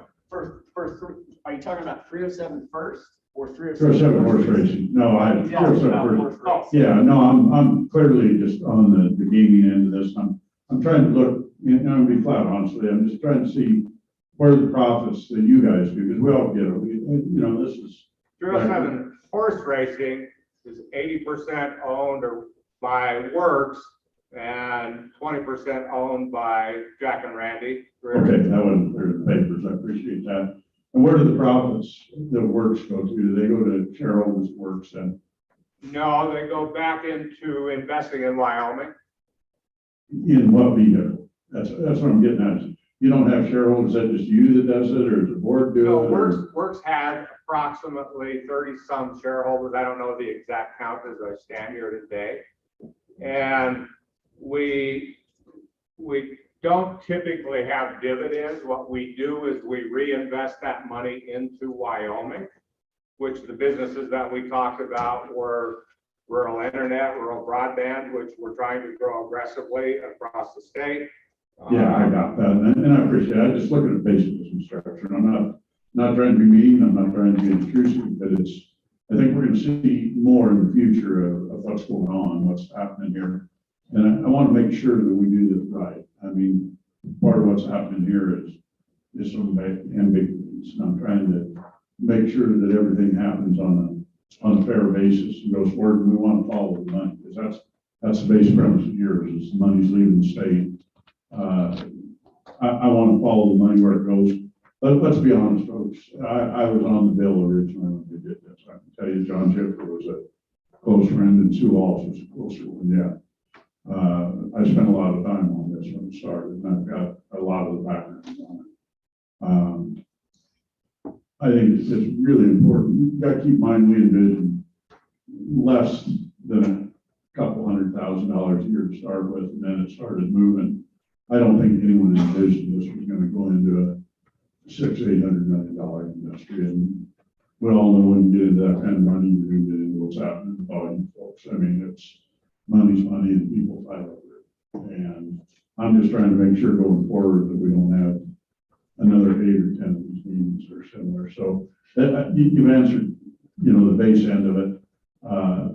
Probably my other questions for the other two, are they incorporated in Wyoming? I'm not sure they're both Wyoming names, but are they incorporated and how it falls? But I thank you, and I applaud anybody that tries to raise horses and go into this industry, folks. I'm not going to pick any sides. I'm friends with everybody here. I said that until I when this came up. I've been really good friends with both the other two. Rears have turned into very good friends. I don't want to end up in a deal on picking sides. I want to make sure we do things properly. So, thank you. Any more questions for Mr. Mogul? Thank you. President Davis, commissioners.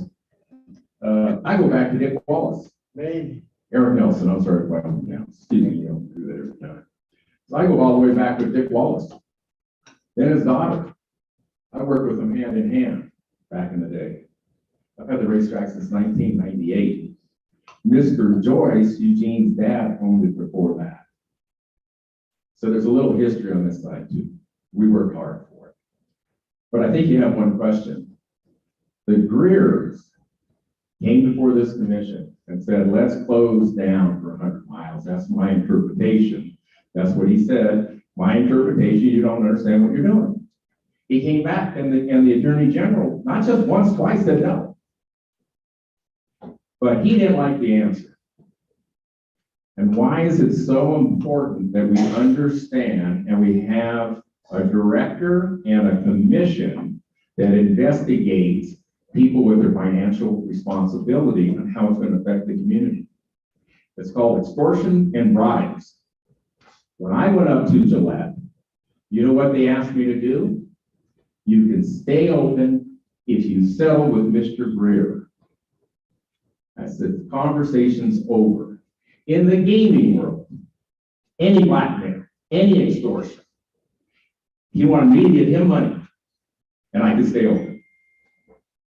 Gentlemen, if that's okay, we have a real problem in America today. Because now the county thinks you have approved them, and that's why they did it. They said, well, they're licensed, they're the body and the insurers of the custodian of the state. Nope. Now the county in Campbell County is telling you what to do. Now I have to go deal with Tom Jones and Tom Hershey to protect our interests on the county. I guess we won't have to come for you for approval. It's embarrassing. That's what they're asking. He said he knew that you misinterpreted the law. You misinterpreted the commission itself and the attorney general. Not just one, two opinions. The 100-mile wasn't good enough for them. So they went to Kentucky. That's what they do in Kentucky. That wasn't the rules and the laws, and I follow the rules. And I'm upset about it. And I'm not fighting for the horsemen as much as I'm fighting for my employees up there. But 20% of the horsemen's breeders fund is gone right now. And they're gonna say, no problem. Once we get all the money, we'll give it back. Well, that's terrible. If your plan is as devious as it is to go to Casper and to go to Cheyenne and do that, shame on all of us. It's embarrassing. So they have a plan and they haven't told everybody. That's what it really comes up to. The license for the horse racing's fine. Simulcasting's fine, but now is the financial plan is what is going on and what's your plan with these OTVs in these different counties. Well, that OTV that's coming up at Boot Hill, that's where the rubber hits the road right there. It is terrible that they would even continue that. But Mr. Greer will tell you that you misinterpreted the law. So he had to go to the county. He went to the legislators. They said no. He was the attorney general. He said no. So now he's moved into the county commission. Who knows what went on there? That's why we have a gaming commission to prevent briberies, to prevent extortion. They asked me to settle up, give them some money, and we'll call it even. That's bullcrap. I'm not going to do it. And if that's what we have to do, he said, hey, if you still want to settle up with me, you can reopen. Gentlemen, enough said on that. Any questions, please? Any questions, commissioners? Thank you, Mr. Nelson. Any more comment? Any more comment? Okay. Charlie, do we have a motion on the floor? Yes, you do. Could you refresh my memory?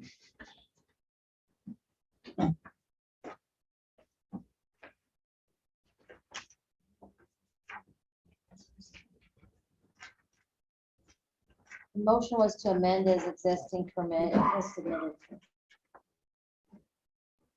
Mike, do we have any issues here on this permit? My understanding is that the commission reviewed the application to amend and they passed everything and recommend approval. So the next step would be voting on that recommended approval. Okay. So we have a motion on the floor. We want to call for the question or is there more discussion? Mr. President, Go ahead. going over this and everything else like that and looking at it, I don't know how we, in good conscience, can break our own rules and statutes in not allowing this to go through. Now, we've discussed business plans, we've discussed what the intent is. I don't feel I got a really good answer from Mr. Greer on that, because I kind of believe after what went on in Campbell County, they're probably going to attempt to do the same things in Wyoming and in Natrona County. But as far as the change of the application for this permit, I don't believe that we can break our rules of not appealing. Thank you. Any further comment from the commission? This time, is there a question going to be called? Call a question. All right. Those in favor of the permit? Okay, Charlie, what's the word I'm using here? Amending the permit. Amending the permit. Amending the permit as presented. Amending the permit as presented. All in favor? Aye. Aye. Those opposed? Motion carried. Thank you. Thank you. Okay, now we are on item number 6B. Item number 6B, 307 horse racing. Request was received June 2nd, 2021. 307 horse racing. Request approval for an OTB location at Boot Hill Sports Bar, 910 North Gurley Avenue, Gillette, Wyoming, to include simulcast wagering and 76 terminals offered by Exacta Systems.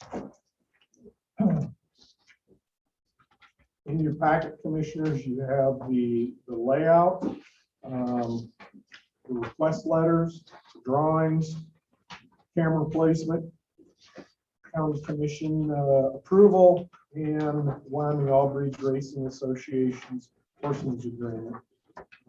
Plan of operation, tote provider, HHR terminal manufacturer feasibility study, notification, excuse me.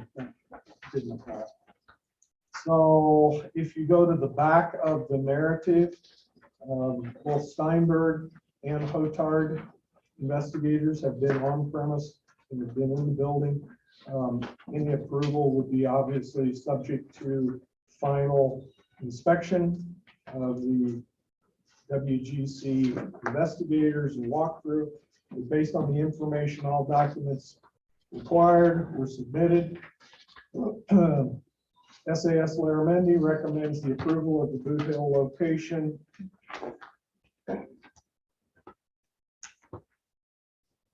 That's it. Okay. Do we have a motion? Or do we, is this an order? We've already had this motion too. This would be specific to this, Specific. a motion to. But did we have something last year in November or something when they submitted? Or just site specific? This would be site specific.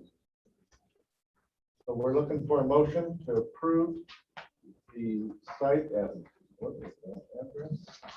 910 North Gurley Avenue, Gillette, Wyoming. 910 North, whatever, Gurley? Looks like it. Yep. Okay. Been moved by Randy. Is there a second? Second. Been moved and seconded. Sorry. Moved by Commissioner Walcott. Any further discussion? Any discussion from the public? Up there, we got the live one over there. Okay, remember to say your name. I'm gonna remember this, my President Davis, Tracy Lake, Aquifer, Applegate, Wyoming Downs. It's a little hard to hear in the back, but if Mr. Moore could confirm, every time we've come up for an OTB, Mr. Moore, Charlie. sorry, my question was directed to you. President Davis, my question is that every time that we've come before the commission to have an OTB approved, we get a written staff report in the meeting notes, which was not provided this time. It was very hard to hear in the back. Frankly, every time we've had something in front of this commission without that staff approval report, it is just for discussion. It's not, there's no action to be taken. I now am for the first time hearing that the staff has been to the facility, that they have approved it. I'm hearing that the other pieces of the application, which are not included in the meeting packet, have been provided, and this is extremely limited notice, and something that we as the other two permittees are required to jump through. This is the first time I've ever seen this done this way for this commission, so that's troubling to me, just from a public notice standpoint. The other thing is, excuse me if you said so, Executive Director Moore, but I don't see that the security measures to be employed to protect the facilities and security measures in place to safeguard the transmission of the simulcast signals and wagering information was provided with the original packet. And I just say that based on Mr. Kaufman's letter. Maybe it was provided, but we didn't see that in the information provided. Tracy, if I can respond to you, we do have the document here that you're referencing. And Mr. Lehrman, he can respond to some of your other questions as far as what was submitted. We went through the same identical process as we have done in the past with the confidential documents are not there, obviously. And it may have just been that it was very difficult to hear you in the back and what was included, so. You can move down too. I know, yeah. It's like church. It's like church. That's the back. Okay, thank you. If you'd like me to start from the top, I can review this again. We have a letter of request for the approval. We have the drawings, floor plans, camera location placement, 76 terminals, Campbell County resolution, the Horseman's agreement, and I read that from the. And also we have the location, address, and we have gone through the exact same process. But you would agree there's no staff report listed in the meeting packet, correct? The staff report is regular. It's a confidential document. Right. Mr. President, Go ahead, Randy. we got the, in our packet. I don't think it was public information, which isn't necessarily always is, but we certainly got this in our packet. And most of it's dated from the first part of June. Okay, thank you. And I know that our information, our staff report is not, the full staff report is not listed. Typically, when we get the meeting packet, there's a paragraph that says staff report in the past, and we didn't have that this time. So just a couple of other comments. You know, there are bigger issues with this application. And they've been talked about some, but they bear repeating. There are big picture impacts to the entire industry if you allow 307 to open this OTB. The resolution that's not in their packet is the resolution that shut us down in July. We implore this gaming commission to adhere to its charge as required by law and ensure the fair and equitable involvement for all affected parties. The commission is charged with balancing all of the interests in the state to determine the best course of action for the industry as a whole.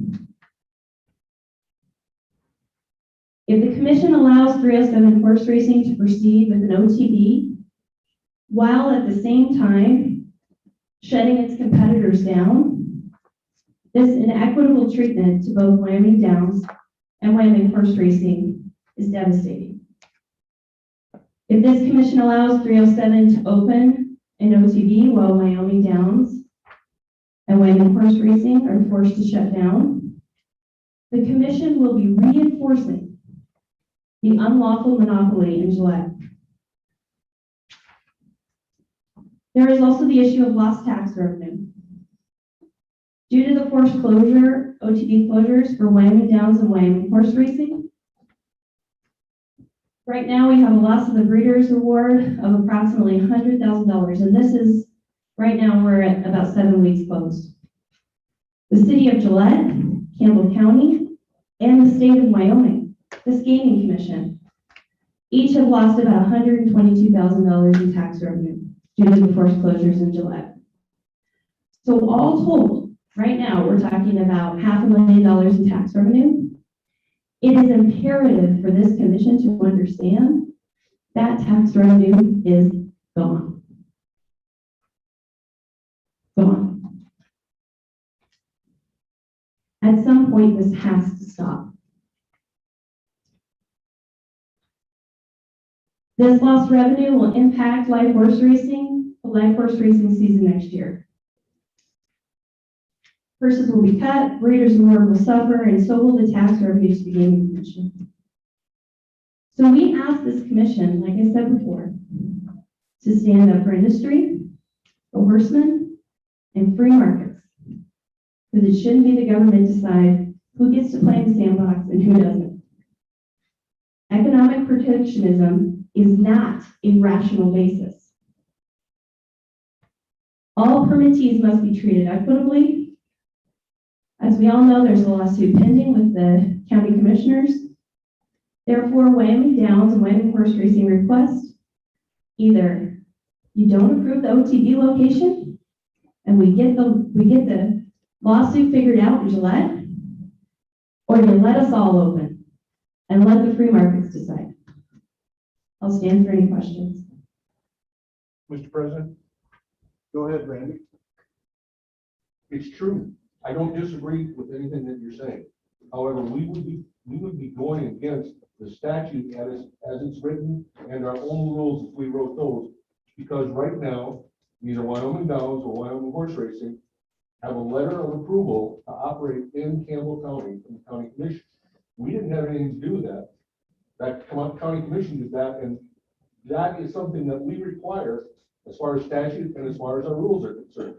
So if we were to go ahead and I agree with you. In my opinion, the county commission overstepped themselves. Quite honest with you.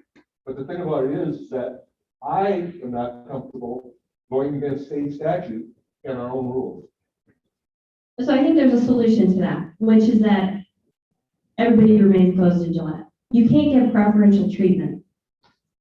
You can't give, if you allow this OTB to go forward, you will be giving preferential treatment to 307 Horse Racing, no question. Mr. President, we won't be giving preferential treatment to county commission will. And that's what has happened. If they have everything in compliance with their application, I don't see how we can deny it. You are, can I answer, President Davis? Thank you. Commissioner Lyden, thank you for your comments. I think that what we have to understand also is that there is a part of the statute and the rules that allows this commission to take these things into consideration. And it's that balancing of interest piece. To me, that's where we have this conversation. Because if that's something that the commission can say, oh, well, you checked all the boxes, so we have to approve it. That's absolutely incorrect, and that's not what the rules in the statute says. The rules in the statute say you have to consider all the affected parties. You allow them to open, it is devastating to Wyoming Downs and Wyoming Horse Racing. Where do you think those customers go? This is all by design. This commission at some point has to stand up and say, no more. Okay, thank you.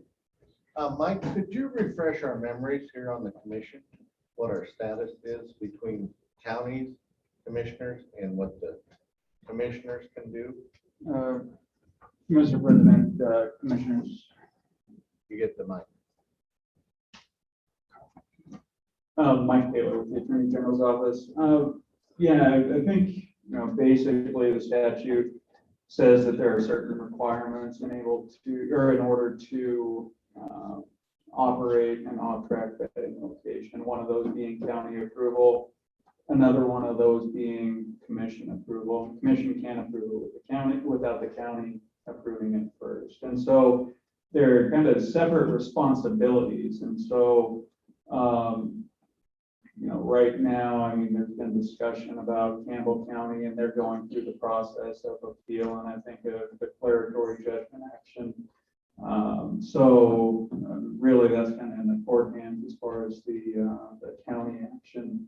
As far as the commission's concerned, your state regulatory body, when you get an application before you review to make sure that all the requirements are met, and then you proceed accordingly if those requirements are met. So can the commission overrule the commissioners, the county commissioners? What, do we have any power there? No, Mr. President, they're a separate body, and the gaming commission does not have authority over Campbell County. Okay, so then the commission can only respond to what the application is, if they meet all the criteria. That's correct. Okay. questions? Nelson? President Davis, Commissioner Sarah Nelson with Wyoming Downs. There is part of that application when it's incomplete. If it's incomplete, it's fraudulent, in my opinion, a fraudulent application.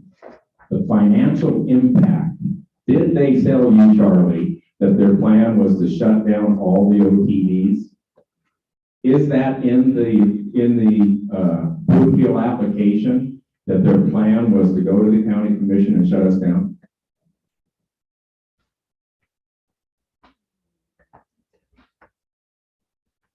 I don't think there's a box to check for that. There's definitely a box that has financial impact on the industry, the horsemen, the jobs that are going to suffer. Was that filled out, Mr. Moore? They filled out, now I'm looking to Nick. Yeah, they filled out the same type of feasibility studies that Wyoming Downs and Wyoming Horse Racing submits. And did they say that their plan was to shut down our OTDs? No, they did a feasibility study about the generations from that location. The same things that Wyoming Downs and Wyoming Horse Racing does. But we fill out the financial impact. And we discuss the other operation. That's why you have a 100-mile rule. So they'll work together. They blew that 100-mile rule right out the door. Gentlemen, it's called due process. And Director Moore, the county didn't shut me down. We got a letter from Director Moore, a threatening letter, with no due process. Without due process, where do we go? So now, you know what the judge tells me when we're asking him to put a stay in? He turned to the county and said, folks, this is like a liquor license. You got to give them due process. And we're still waiting on the ruling. So the solution is we'll reopen. We'll come back here to get real due process to find out if that's okay to open or not. Then we'll have the body here, the president and the commissioners, telling us to close our doors and we'll comply. Or the judge will rule and we'll comply. But right now we've had no due process. So I guess it's, if we're agreed, Bob, do you think it's okay that we open up and just have due process and wait for the lawsuits to trickle in? What would you guys do if your businesses were being threatened? Your people were being threatened? Mr. Davis?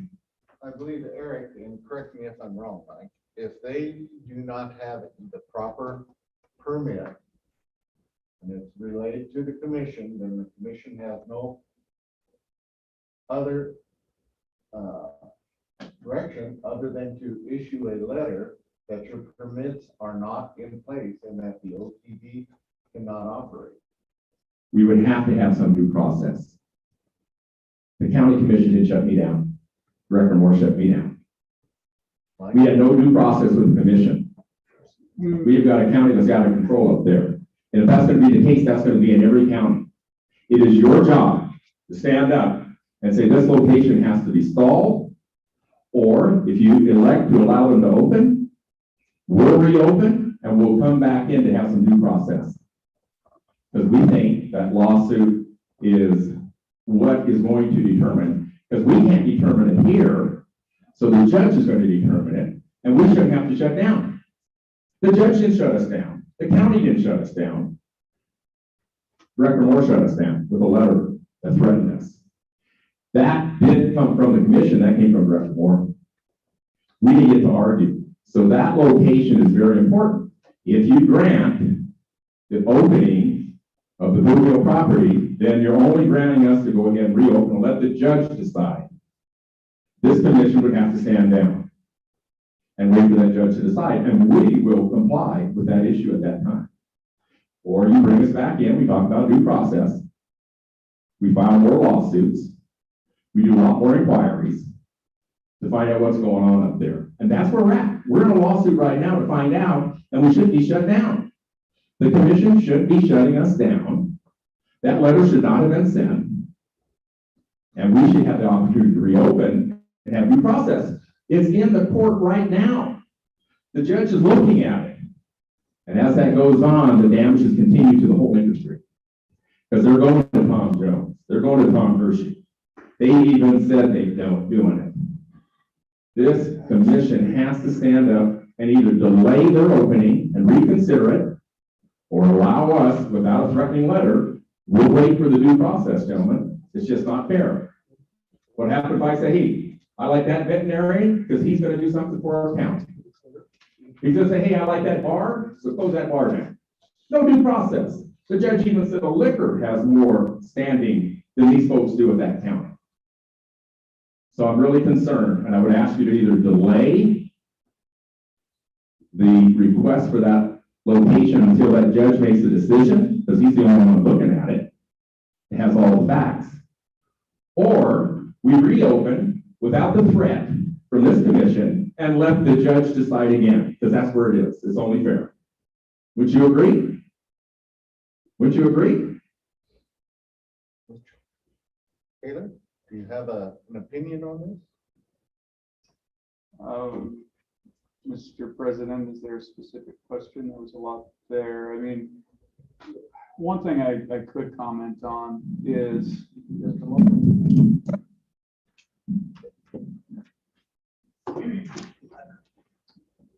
Mr. President, Mike Taylor with the Attorney General's office. One thing that I could comment on is Mr. Nelson speaks of due process with respect to that letter that Director Moore sent out. And I think Director Moore I think the commission has seen that letter. Basically, there was no agency action taken in that letter. Obviously, agency action has to come from public meeting, vote, discussion, things like that. So the agency did not take action in shutting Mr. Nelson down or shutting Mr. Joyce down. The letter was more of a, I think, kind of a factual statement of, you know, the commission got notice of the resolution, that the resolution withdrew that approval for the off-track betting location in Campbell County. And so that letter was just explaining them just factually what the law said. And one of the things in the law says that if you do not have approval, then you could face civil or criminal penalties for operating an off-track betting location without county approval. And so there was no agency action there, and therefore due process is not required to send out a letter of notification. Eric, did that? President Davis, yes. So that means that letter was moved until this commission reconsiders it. So the proper thing was to do is have this commission give authorization to close this down, which we would comply. Or if the judge shuts us down, and we would comply. But a threatening letter isn't fair. So with that being said, we will open our doors as soon as possible. If you so elect to bring us in and ask us to shut down, we'll shut down. But there's a judge looking at this case right now, and he's made it clear, if you have a liquor license, you got to give them due process. That's what he told the county. You know how many days I got noticed to be up there in Campbell County? Half a day. You know who contacted me? Eugene Joyce. I didn't even know what was going on. And they said, no, yeah, they didn't know what's going on. I smell a rat, and the rat's dead, and it's starting to stink up around here.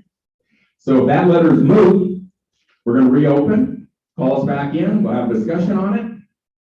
And as I understand, is that correct, Mike? Is it moved until this commission reauthorizes what's going on?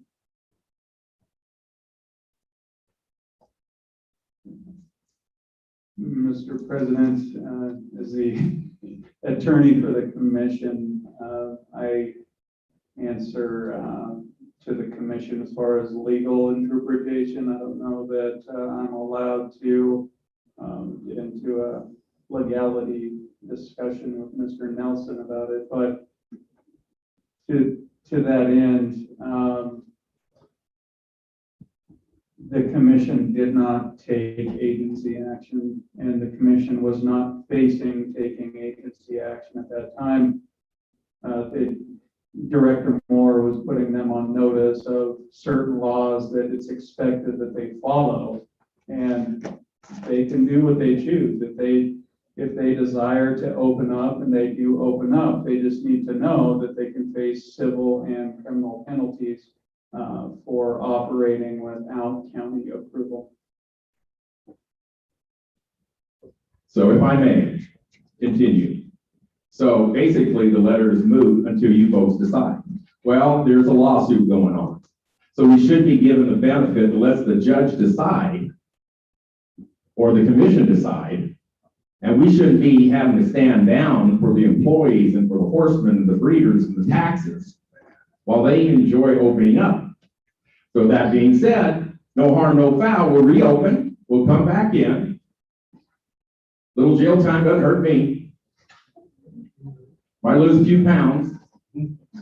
But seriously, folks, it's beyond a joke. So with your permission, President Davis, we are going to open. And so if you so elect to call us back in, and you tell us to shut down, we'll shut down.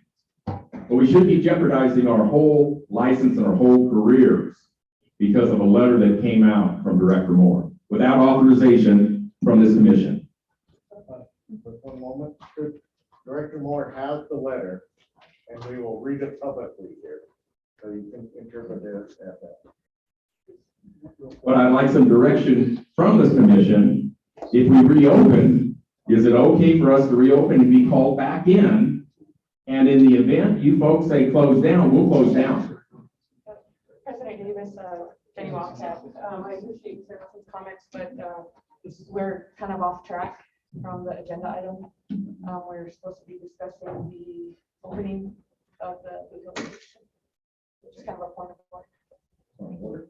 And we are talking about financial impact. The protection of financial impact, the protection of jobs, the protection of horses and the breeders, the state, and what's going on in the future. That's what we're talking. That's why it's so critical that we get it right. That we're given the opportunity of due process, where we don't have any due process yet. So we need to re-engage. The county, we're not concerned with the county, we're concerned with that letter. That letter is moot, as I understand it, according to Mike, until you act on it. Then I would say we're going to reopen. You can call us back in if you so elect, but now we have a lawsuit and we should be able to operate until that time that the judge decides, or until you decide. But the threat of throwing us in jail and fining us is not fair. And that's what I'm saying. We need some fairness. We need due process. President Davis? Thank you, Eric. For one last comment, I would like you to publicly read that letter, please, Charlie. Mr. President, and like Commissioner Wildcat has said, sometimes we give a little bit of leeway in these public discussions. However, the topic of Mr. Nelson's OTB closing is outside the scope of the agenda, which is the approval of a different OTB. So it might be good to just get back to that. All right. With that, point well taken.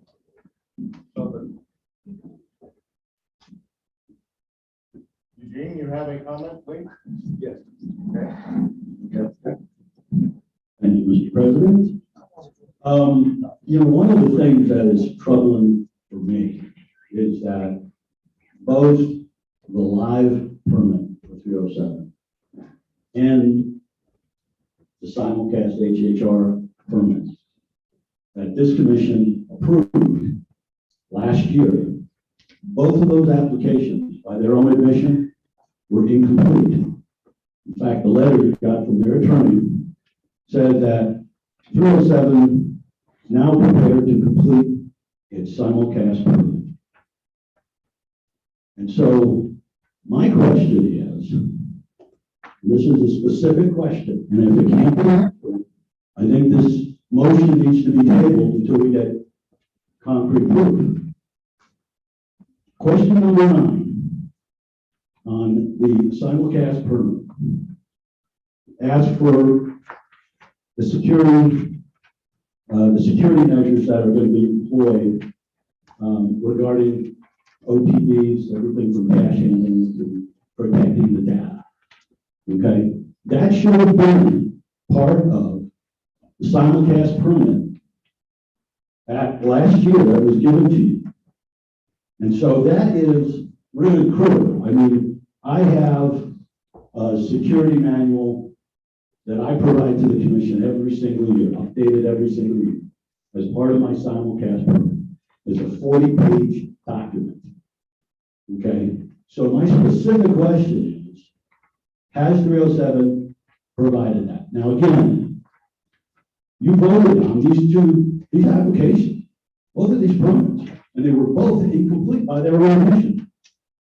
So the commission needs to own it, and I think we need to know if that simulcast permit is now complete.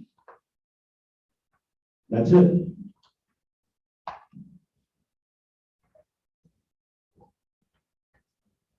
Thank you, Eugene. Nick would have to answer. He's coming back. He can answer that.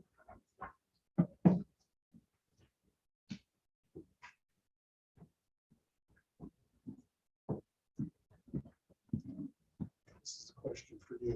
Oh, I'm sorry, I didn't even hear it. Ask the question. Could you, Eugene, could you come back down and repeat the question and we can have Nick respond to it for us? Mr. President, he wants an answer to,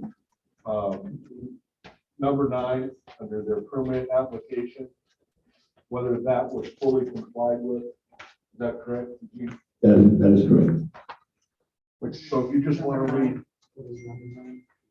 Should be a document attached to the permit. He's thumbing through that.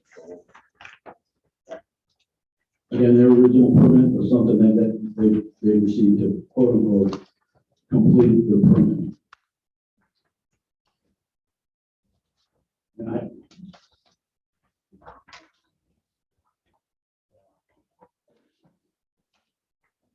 And just for the record, I have never, ever submitted an incomplete permit to this governing body. Why you would vote yes or no on an incomplete permit is beyond me. Eugene, just so I'm clear real quick, you're talking type, method of data processing, communications and transmission.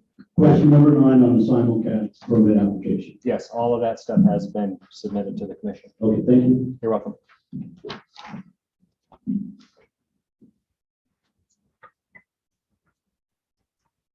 Call the question. Question being called. All those in favor of the OTT? What is the motion here? To refresh my memory. Who's the OTB location? Michelle at 309. 910 North Burley Avenue. Yep. Motion would be to approve as submitted with 76 terminals. Boot Hill Sports Bar, 910 North Gurley Avenue, Chilton. Motion and simulcast. Okay. All those in favor, say aye. Aye. Those opposed, same sign.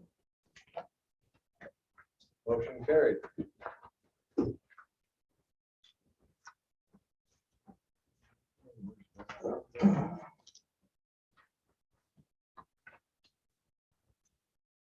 You want to take a break?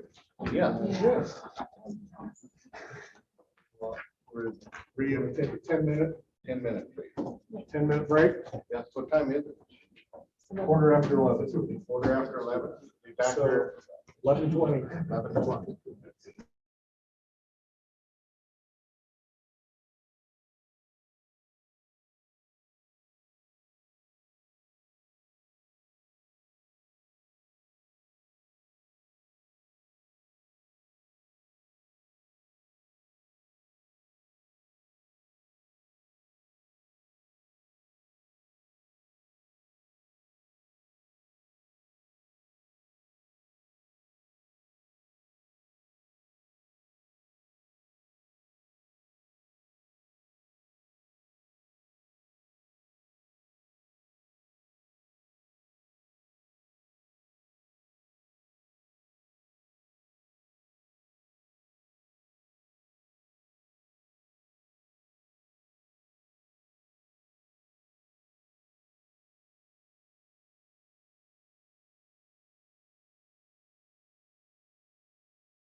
We'll resume the meeting, and Charlie, could you start out with the roll call, please?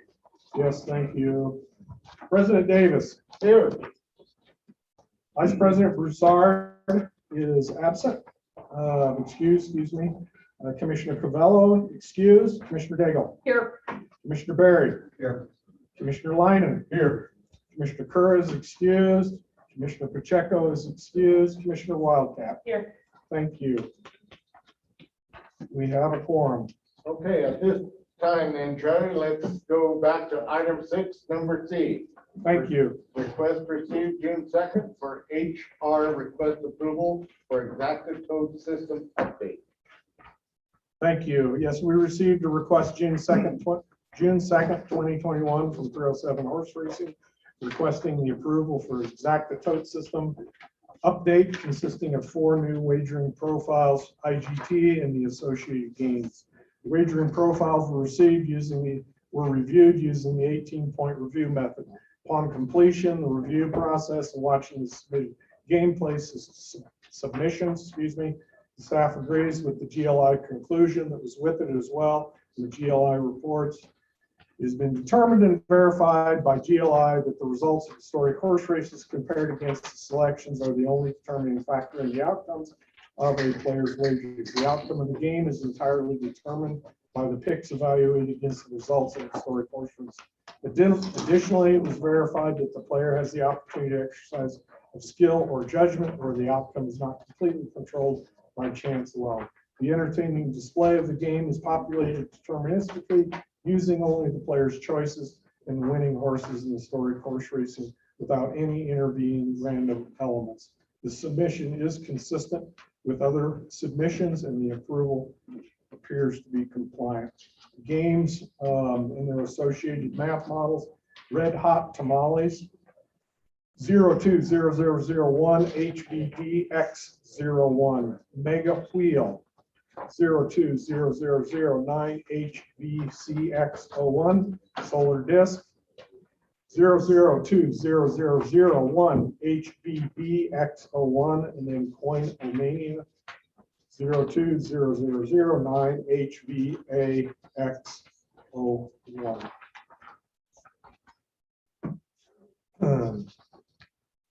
GLI reports were received for all the math models. Again, it is in the release notes were provided. Mega Wheel, Solar Disc, Coinomania, and Red Hot Tamales. As an additional note, the Red Hot Tamale has a blended commission rate, 10% down to 6%. Well, they all do. Solar Disc is 11% down to 7% blended takeout. Based on the reference GLI reports and going through the 18-point review, SAS Laramendi concluded that the 4 IGT themes and associated math models appear to be compliant with Wyoming Gaming Commission rules and statutes. Thank you, Charlie. With that, we would entertain a motion to approve. Second. Been made by who? Commissioner Berry, seconded by you. Commissioner Lyman. Any discussion? Commissioners, any discussion? At this point then, I would look for a call for the question. All those in favor? Aye. All those opposed? Motion carried. All right, now I would like, as to the agenda, I'd like to put on here right now, general discussion from the horsemen. George, do you have any comments? Yes, I do. Well, we gotta come in the corner and sit in the corner. I've been there before.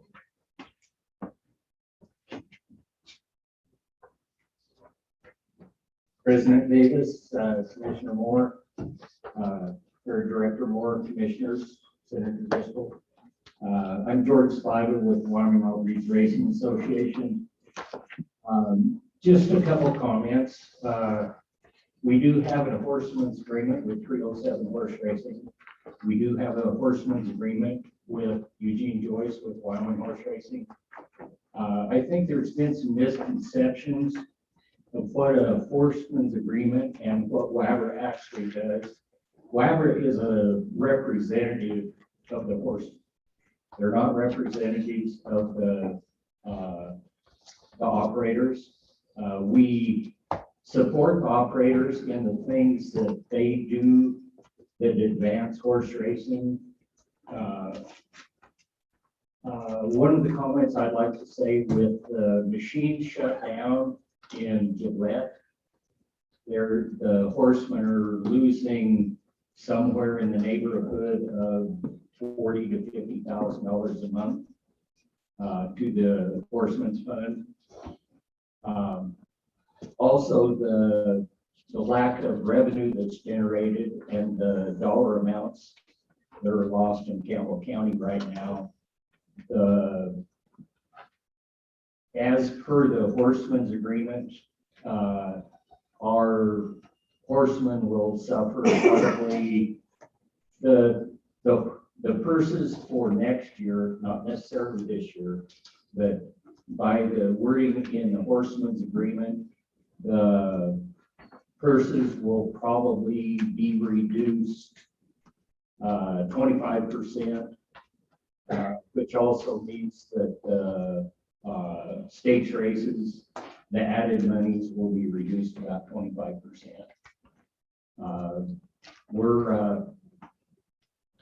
But with the misconception of the Horsemen's Agreement, the Horsemen's Agreement, it is to negotiate purses and added money for the stakes races, and is also, as required by the commission, it is a provision to simulcast, and that is our total obligation with the Horsemen's Agreement. Questions? Are there any questions for George from the commission? From the public? Yeah, the public. Thank you, George. I think the question is to you, George. I believe it is. Okay, don't go very far. Okay. Maybe not a question. I was just going to address the concern of reduced purses for next year. We are not reducing purses by 25% next year. That was next. May I comment? Yeah, please go. With the lost revenue of the HHR machines in Campbell County, those losses were taken by Wyoming Horse Racing and Wyoming Downs. So their purses will go down by 25% next year, I believe. And the Breeders' Fund too, right? Also, yes, the Breeders' Fund, until 307 gets up and running to the capacity of what Wyoming Downs and Wyoming Horse Racing is in Campbell County and Gillette, the Breeders' Fund will take a $40,000 to $50,000 a month hit, and then hopefully it will decrease to the amount of money that the horsemen are losing. Okay, thank you. I'm Jack Greer with 307 Horse Racing too. Can I just a discussion piece for the group, since we're talking horsemen comments after the meet? I did bring a couple stats off our live meet I'd just like to share with the commission. We did run a 16-day race meet in Gillette, ran a total of 126 races. We ran 40 total Wyoming bred races, 38 quarter horses, and 2 thoroughbreds. On the quarter horse side, we had 9 Wyoming bred fraternity trials and 6 Wyoming bred derby trials, 2 Wyoming bred stakes finals, 1 quarter horse fraternity, 1 quarter horse derby.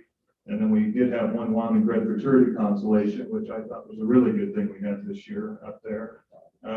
If you exclude the stakes trials, the stakes consolation, and the stakes races from the total altogether, there were 22 additional Wyoming bred races run at our meet this year, which we count as a big success. There's a lot of Wyoming bred horses out there, and we're excited about the program and where we're going with it at our meet, at least. Of the 126 races run at the meet, 40 of them were Wyoming bred races, or 32% of the meet. Again, excluding the stakes and the consolation, 22 Wyoming bred races run at the meet. Of the 107, or 21%, excluding the stakes. Purse money, total purse contribution by 307 alone was $729,000. Average daily purse money contributed by 307 was just over $45,000. Total nominations and fees paid by the horsemen, just over $135,000, which is exciting. Total purses paid at Energy Downs for 2021 was just over $864,000, averaging just over $54,000 a day. Going into the meet, we had high expectations for running as many races as we could today with as full of fields as we could. There was the concern with overlapping with Evanston and how that may affect our meet. So in general, the racing portion of the meet was a success in our mind. Total number of races ran was, like I said, 126. Average number of races per day was 7.9, almost 8 races a day. Total number of horses entered at Energy Downs was 915. Average number of entries per race was just over 7. Number of scratches, 55. Number of scratches per race was just 0.4. Average number of starters per race, right at 7 head. And the best stat of all number of breakdowns, we had 0 this year. So there's some horseman stats we just wanted to share with the commission, and well, George was up here too. So thank you. Any questions? Go ahead. Senator Driscoll. Probably was 307 as much as anybody, but what would anybody's thoughts be about the state stealing a percentage of your take to get that horseman's count back up to start, not to go beyond it? And I get it, this part of your business models, but you took another 0.5% or something out of those machines up there for a year or so to get these horseman spots back where they should be, because that's what I want to happen. And I'm not putting you on the spot, that can come down the road and take a bill to do it, but for all of you guys in the next 07 directly, because you can so you don't have to answer, to come back to me and it's out there, so the horseman can hear what I'm talking about. I'm there for the horsemen, the same deal, and I'd really like to see you guys have your thoughts where they should be and stay there. So. Thank you, Senator Driscoll. Is there any other public comment in the general horse discussion? Any updates from Wyoming horse racing or Wyoming Downs? With that, Charlie, I believe that ends the morning session. Yes, it does. Reconvene here at 12:45 this afternoon. We have a presentation that we'll have at 1 o'clock today. It's about a 30-minute presentation from Simply Digital Technologies, Inc., DBA, CoinSmart. We're going to talk about cryptocurrency 101, explaining the basics of blockchain, wallets, and addresses, how existing gaming operators use cryptocurrency, AML, policies and procedures with crypto, and then a short Q&A. Thank you. We'll go get them the box lunches. Okay. Box lunch, what? You want me to break you something?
Hey, Steve.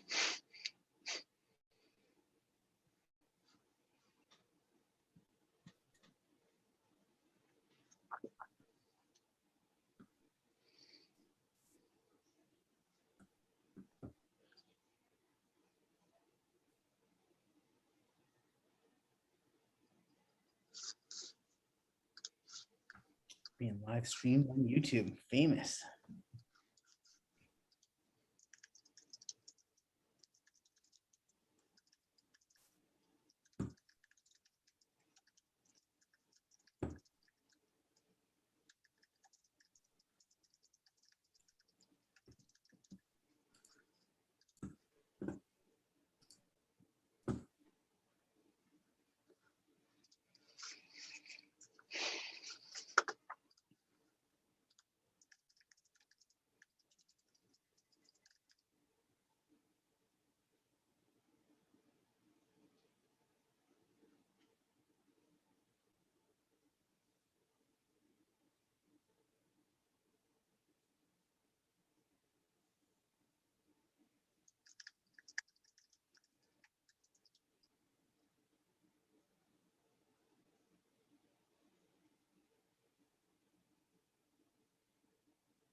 I think they're just gonna sit on that side so it's straight. Okay, Mike, we're gonna need some square answers. Sir. I don't know.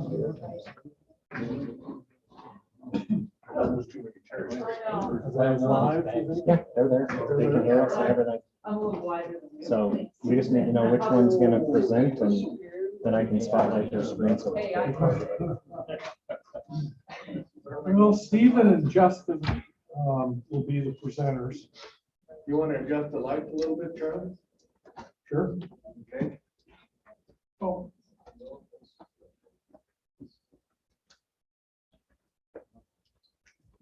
Well, good afternoon, everyone.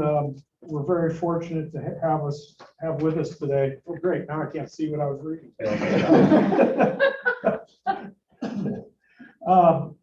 At 1 o'clock, or just in a few minutes, we have some individuals from Simply Digital Technologies, Inc., DBA, CoinSmart. We have with us today Stephen Kraft, Justin Hartman, and then Michael Carell is also, I believe, on the call. Just going to do a 30-minute presentation on cryptocurrency in the gaming world. I think, gentlemen, we'll just turn it over to you if you don't mind. Thank you.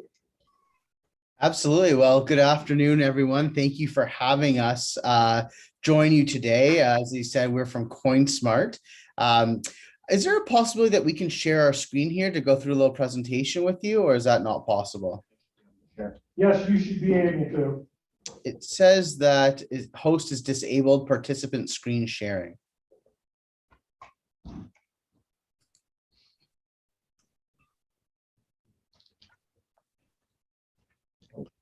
Kind of hard to do when I'm sideways here. Take your time. How's the weather down there today? It's nice and rainy here.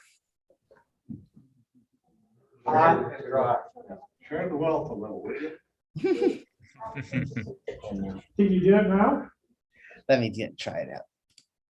Yes, I can. Okay. Right. Thank you very much for doing that.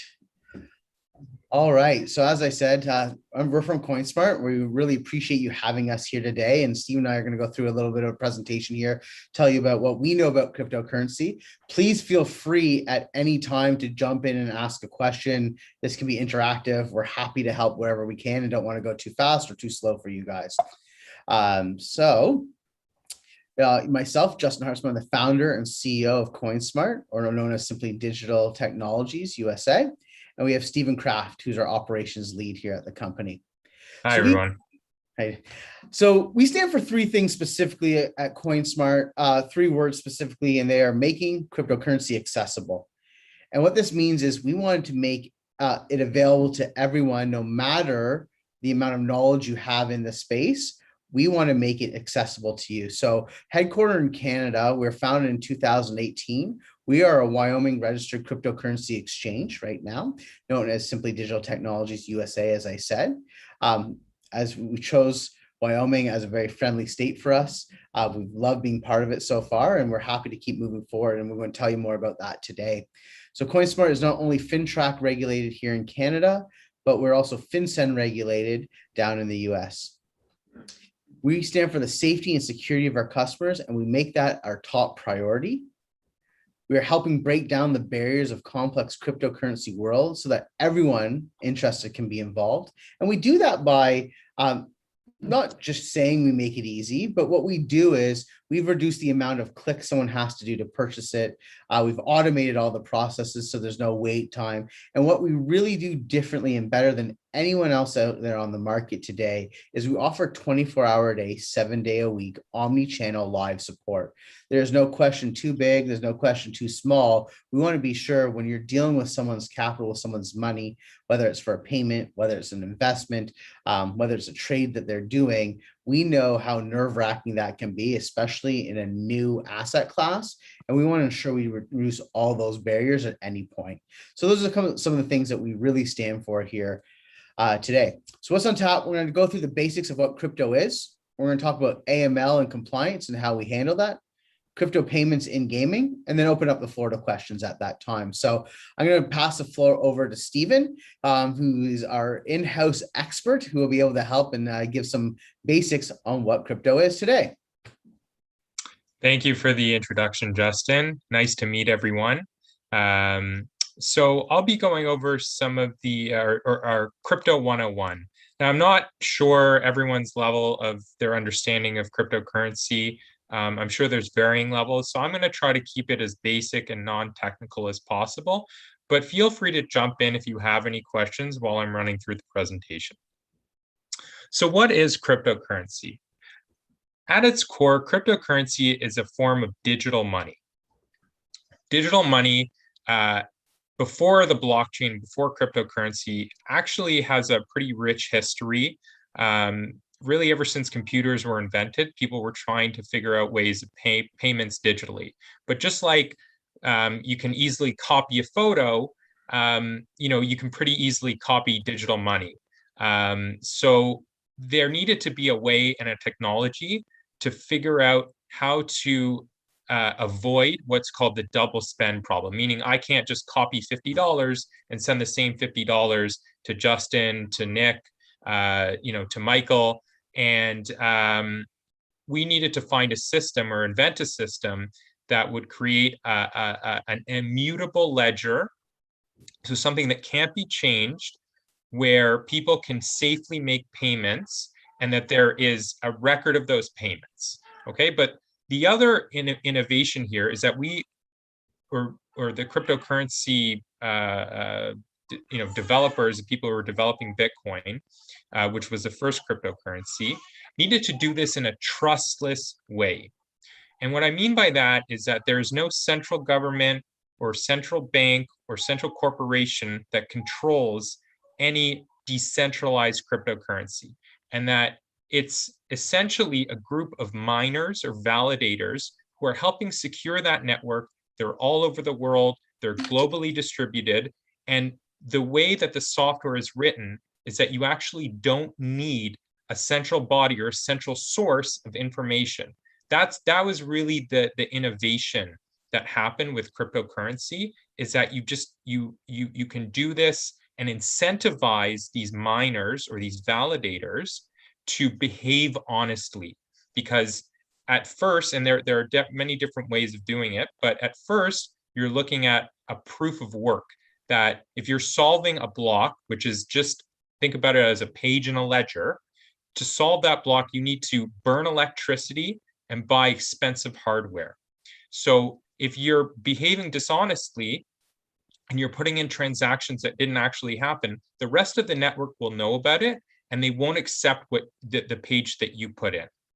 So that at its core was the main innovation of cryptocurrency, is that it's decentralized, so a decentralized software network, and that it's trustless, meaning that I don't need to trust who's on the other side in order for me to make a secure payment. Another functionality is that it is transparent, that every single block is distributed to an open source network. The code is open source. Anybody can see the code and anybody can see every single transaction. And this really is a unique feature. It being decentralized, people need to be able to see what has happened on the network in order to ensure that the chain that has been established continues. And the only way to know that is to understand which transactions have happened in the past, and everybody on the network needs to be able to see that. And it's permissionless too, meaning that anybody in the world, as long as you have access to the internet, can join the network. So it's a pretty unique situation that was developed back in 2008 and 2009. That's really taken off, and it's now an asset class that's worth over $1 trillion. And it's something that we're really excited about as an exchange, as a global exchange, and we're excited for the future of it. So I think I sort of went through a 101. We have a few slides. Justin, if you want to move forward. So again, if you can go back there. So what are the, sorry, were there any questions so far? I know there was a lot, and for those of you who are beginners, I'm happy to break it down for you to help understand.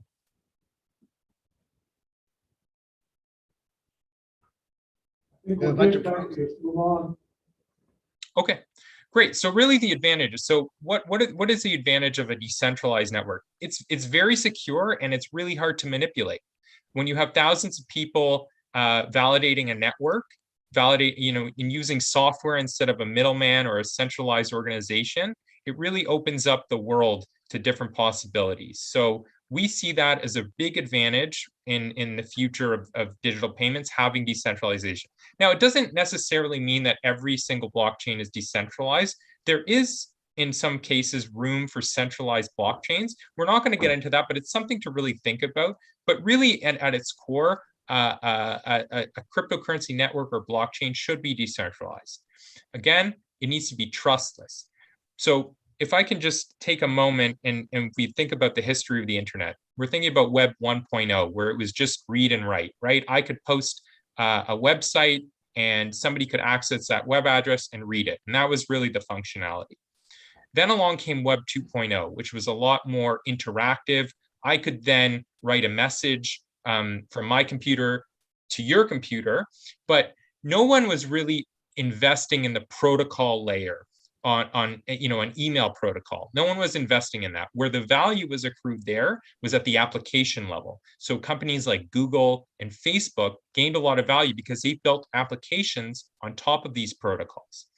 Now, what we're dealing with is Web 3.0, which is a trustless environment, meaning that I actually don't need a central body to trust in order to ensure that messages or money or assets of any kind are sent back and forth, that the software replaces that middleman, and now I can trust whoever is on the other side. It's also very secure because these miners who are supporting the network are incentivized to support the network and behave honestly. Again, like I said, it's transparent, which is also really good when you're looking at payments that anyone can see it. And it's gaining more and more recognition. You have larger companies, you have larger hedge funds and investment firms that are all investing in this asset class, people building companies, and a whole new industry is really being born. So what are the types of cryptocurrency? Well, we have the big guys that I'm sure you've heard of, like Bitcoin, Ethereum, Litecoin, and Bitcoin Cash. We also have alternative coins, and these are coins that were more developed on the idea that you can actually program a blockchain. So we have Cardano or ADA, we have Stellar Lumens, we have Tron, and thousands of others. And then another really interesting point another interesting type of crypto, which I think is relevant to the Gaming Commission, are stable coins.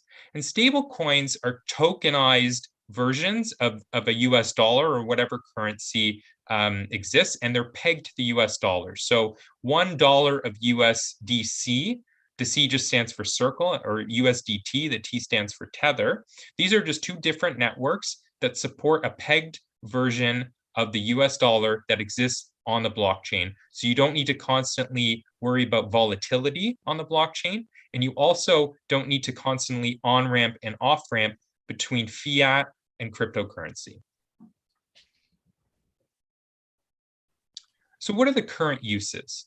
So the idea of digital money was obviously brought forward because we wanted to find a way to make payments via computer or over the internet. So I think this is a really interesting feature of digital money, and really what the core purpose was when it was invented. But we've obviously seen other uses develop over time. We're looking at Bitcoin now as mostly an investment. People aren't typically using it as a payment, although some are.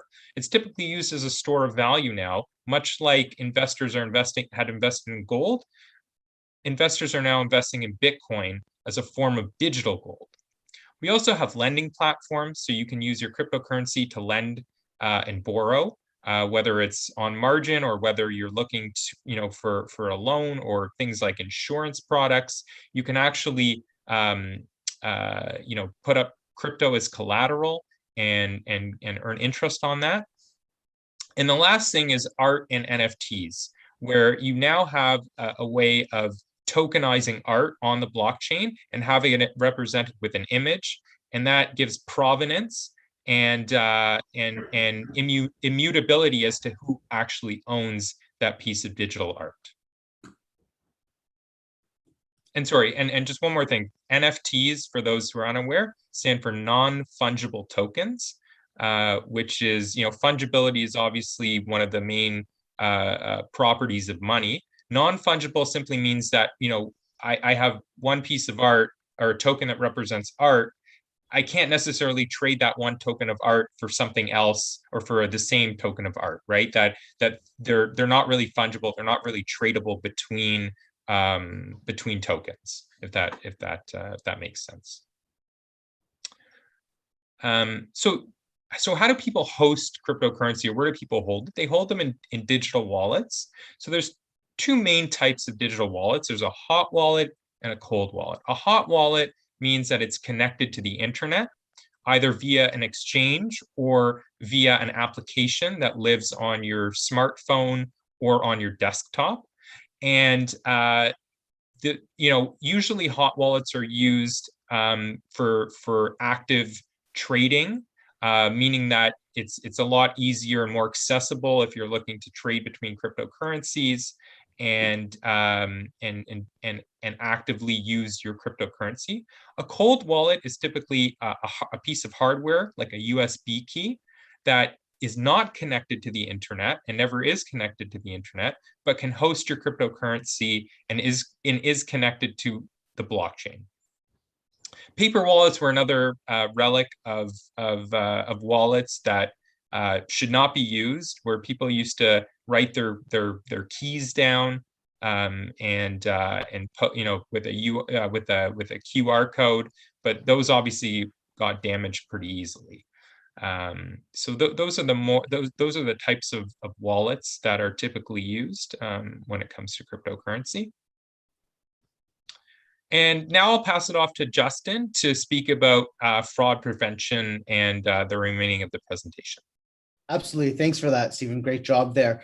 Fraud protection, AML, KYC are a integral part of what we are doing. We know that regulation is coming in full force in every nation, in every state, every country, everywhere that you go. And it's something that we take very seriously. So KYC, as most people know, is know your client.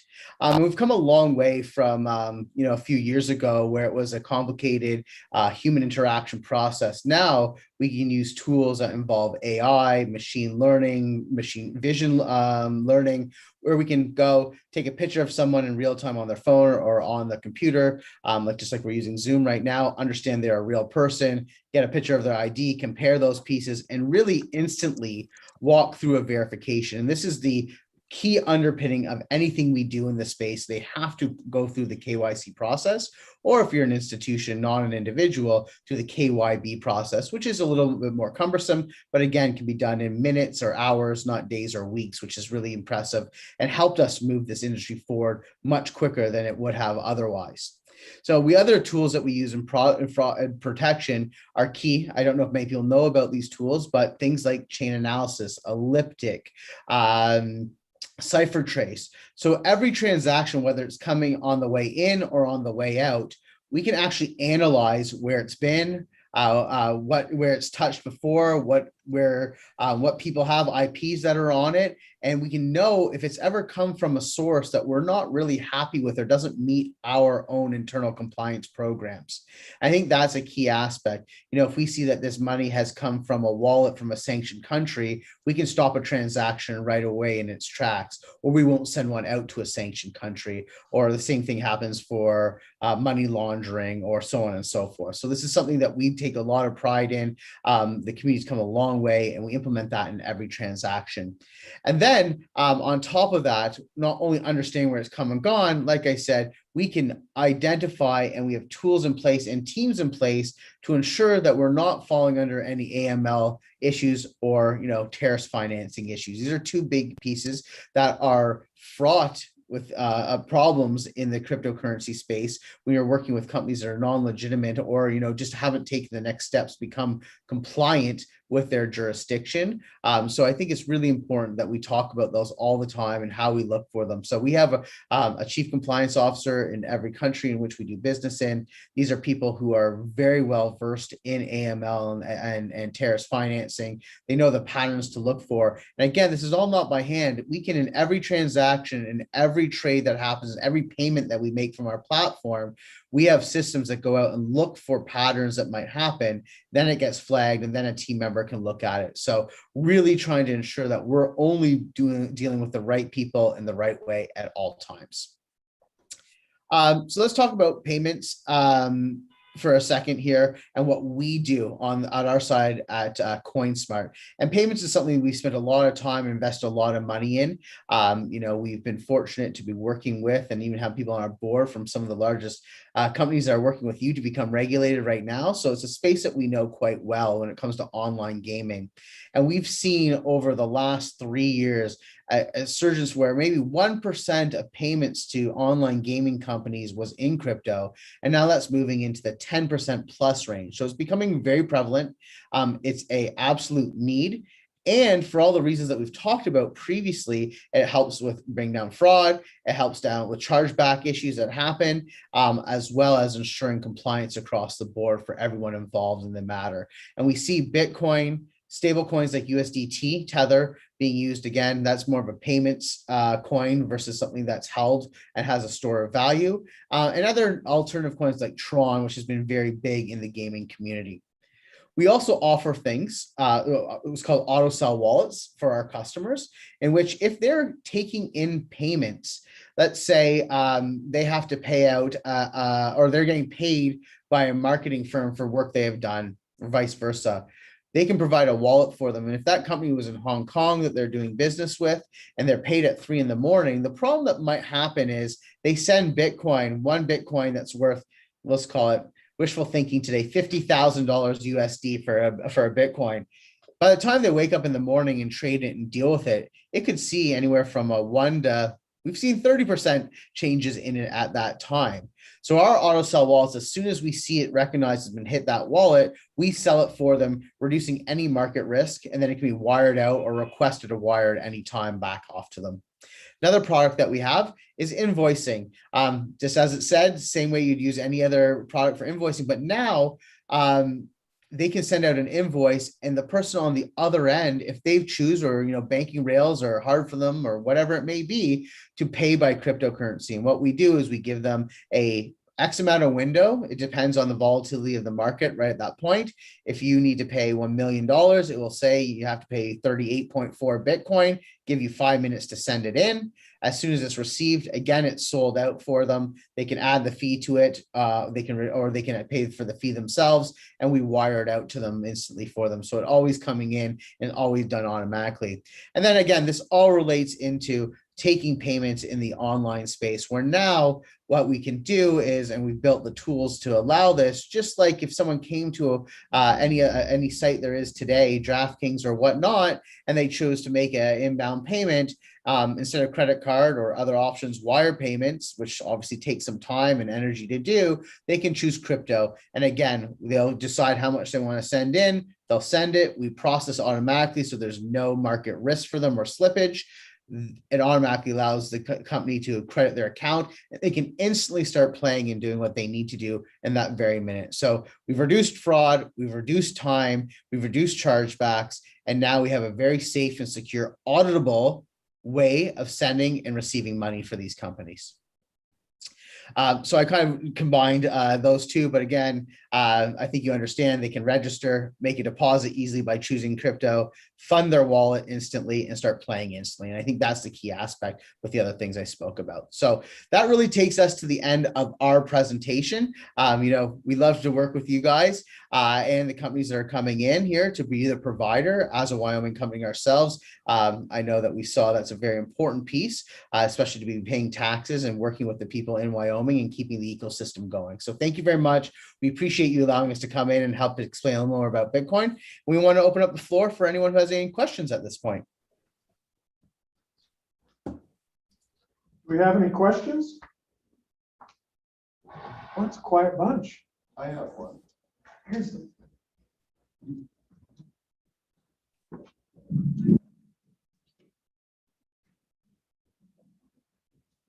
What's your what's your estimate on when the federal government will start taxing this? So like they have on on the internet and all that stuff, they're looking at ways of taxing transactions. It's a good, if I heard your question correctly, it's a little bit quiet there. When do we think the federal government will start taxing cryptocurrency? And I think at the end of the day, we're, as an individual, there's taxation now. You have to pay taxes on your earnings the same way that you do with any other asset class or currency. So that's currently happening right now. Adding sales tax or some other sort of tax, federal tax to it at the level of processing, I think we're really far away from that. I think that's going to be a state by state sort of thing. And I think until, federally they come together to really understand and regulate it, which is not the case in the US, not the case in Canada either. They're working on this in Europe right now, where it's going to be a regime that's overarching. We're seeing very specific rules via each state. So I don't think it's something that's on the horizon right now, but something we look out for all the time. Okay, thank you. No problem.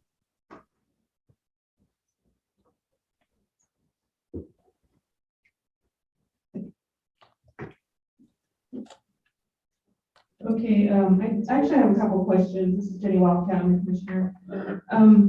The KYC assessment, do you guys do that or before or when somebody purchases crypto?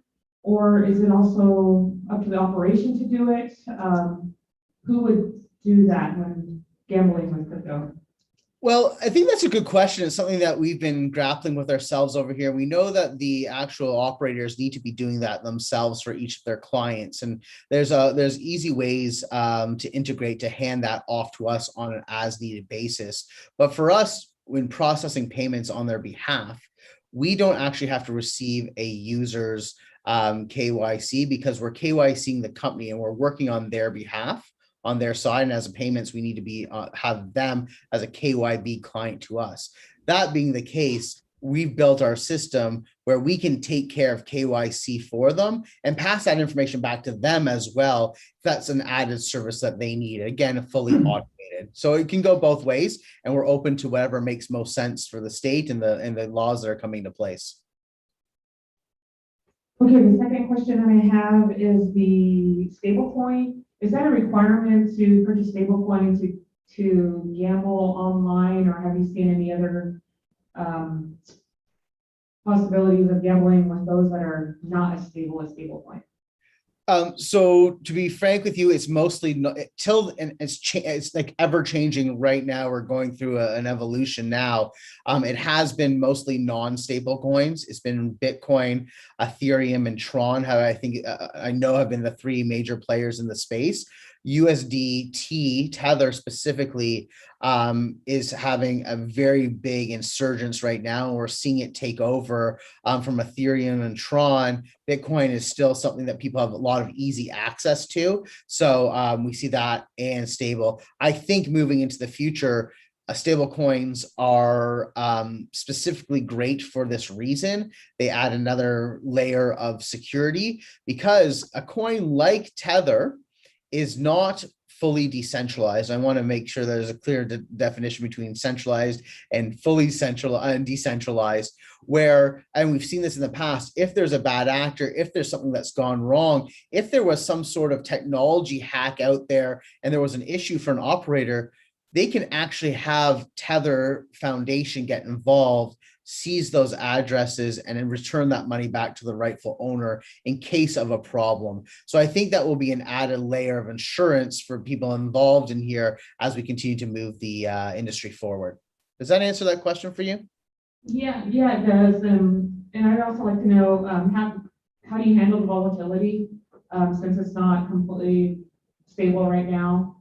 And so for stable coins, it is pretty stable, and it's on a one-to-one basis. If not, it's within a couple basis points, and that's recognized at the moment of trade. So there is no, and like I mentioned before, the whole rationale and the build out of our product is to reduce volatility at all, because it is a problem. Again, at the end of the day, you don't want to think you're receiving one Bitcoin that's worth 50,000, and by the time you get to it, it's worth 40,000. That would obviously be detrimental to business. So what happens at time of receiving, so as soon as it's sent from that individual's wallet and is received by us, before it's even confirmed, which can take some time, we've sold and hedged that out. So we know that if it was worth $50,000, we're giving our customer $50,000, and we can do that through our hedging strategies, as well as instantly selling the coin as it's received and broadcasted over the chain. And that's the beautiful part, not like a wire. When someone says, I think a wire has been sent and it's a different,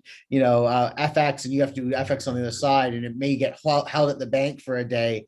We know the minute it gets broadcast, it's on this transparent chain where we know it's coming to us, we know it's getting to us, and we can eliminate all volatility or slippage in the market and deliver exactly expectations of dollar for dollar. Okay, the last question I had was in regards to insurance, cybersecurity and whatnot. Who's usually responsible, and I know it's really supposedly hard to hack, but who would be responsible if there was a theft or some type of a fraud? Would it be the operator, or would it be you guys' company? I think it's a chain of custody, to be frank with you. It's our responsibility when we have it. We're receiving crypto on their behalf, and we're sending out fiat to them. So once it's in our custody, it falls under our insurance, falls under our custody policies. And we've talked about a little bit of mobile wallets and hardware wallets. We use institutional grade actual custody solutions. So they are SOC 1, SOC 2 compliant. They are insured. They are fully audited, and they're the ones that we use the same way banks use them and others. So companies like BitGo and Fireblocks out there. So very specifically to answer that question, the fact that the coin will never touch the operator, it will stay with us as the processor or as the exchange. It's in our control, and it'd be our problem if something happened on our side. Okay, thank you.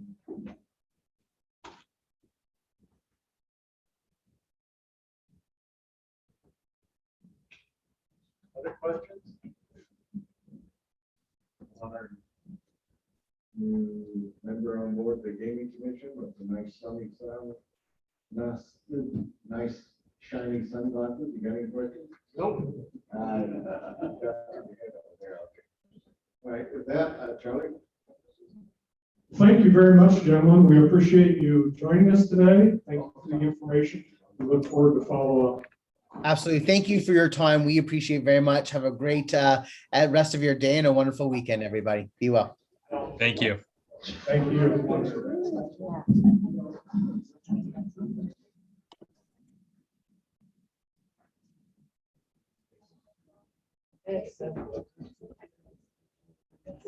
We'll call the meeting to order here shortly.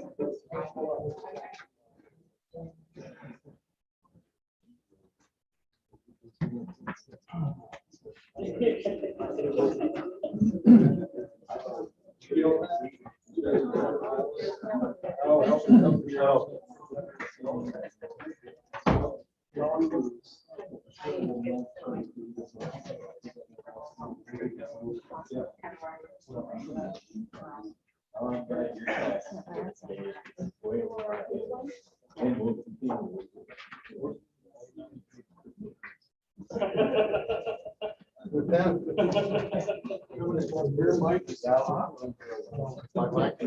Yep, you're ready to roll.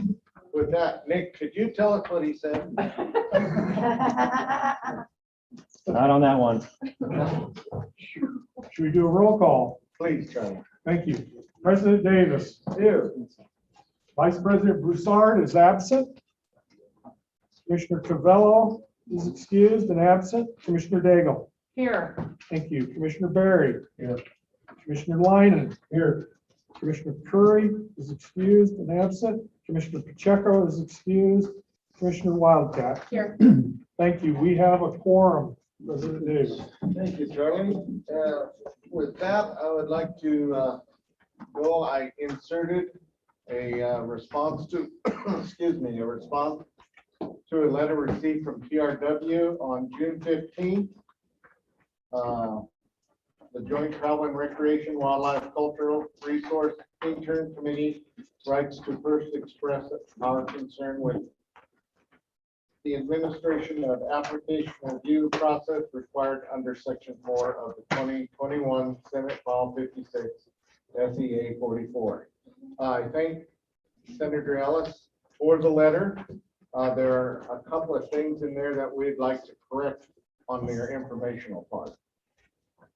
Down there on the third paragraph, where it says, as you know, an individual public or provided public comment at the committee's May 21st, 2021 meeting expressing frustration with the application review process.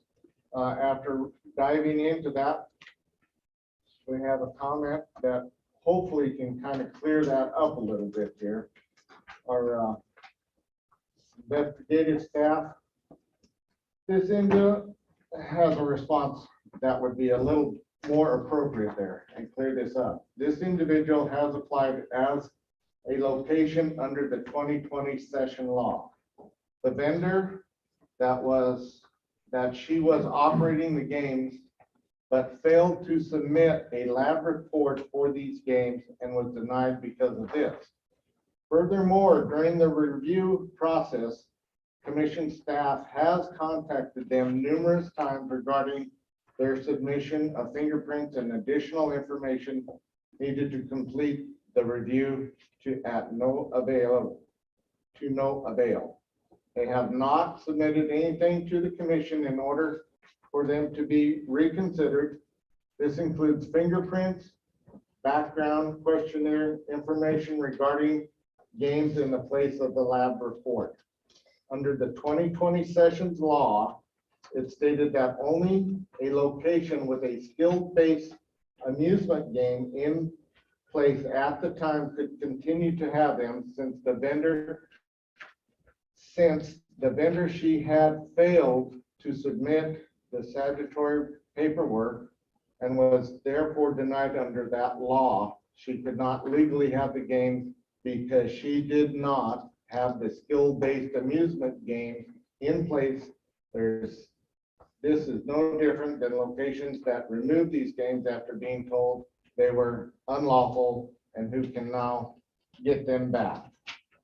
That would be a little clarification in that paragraph there. In the fourth paragraph, for example, we are aware of 2 denied applicants who are asked to change their skill games to the function more like their competitors' games. In response to that, there was a discussion about the options in the game already available and how to turn those off to come into compliance. That was all. Okay, on the second page of the letter, on the top paragraph there, it says the types of burdensome and any unnecessary requirements were not intended as part of the legislative effort. As a result, we request that you reevaluate your review process to allow these businesses to conform to the law. In response to that, what has been attempting to happen is we have continually attempted to work with these vendors in order to get them approved. The things we are asking for are not necessary, as they are needed to ensure that we maintain the mission of the commission to protect the wagering public. So does that make any sense, Senator Ellis? Mr. President, we certainly appreciate it in response to the committee's other. Okay. Thank you. All right, thank you. So we do thank you for pointing out those discrepancies. Would you have a response, Nick, available that we could Yeah, see the senator now or after the meeting? we can get something drafted up first thing Monday. Would that be all right with you, Senator Ellis? Absolutely, Mr. President, I'd like to share with other members of the committee. Okay, thank you. We appreciate your time. With that, Charlie, I think we go to item number 7. The 2020 skill-based amusement game denial review. Number 7A, B&H novelty. Thank you, President Davis. Item number 7, skill-based amusement game denial review. A, B&H novelty. I'll turn that over to Nick to present what we have today, and Nick will present the remainder of this section. Thank you, President Davis, commissioners. Going through, I'll kind of be brief with all these. I think they're pretty straightforward here. On 4/9/2021, all 3 of these vendors were notified.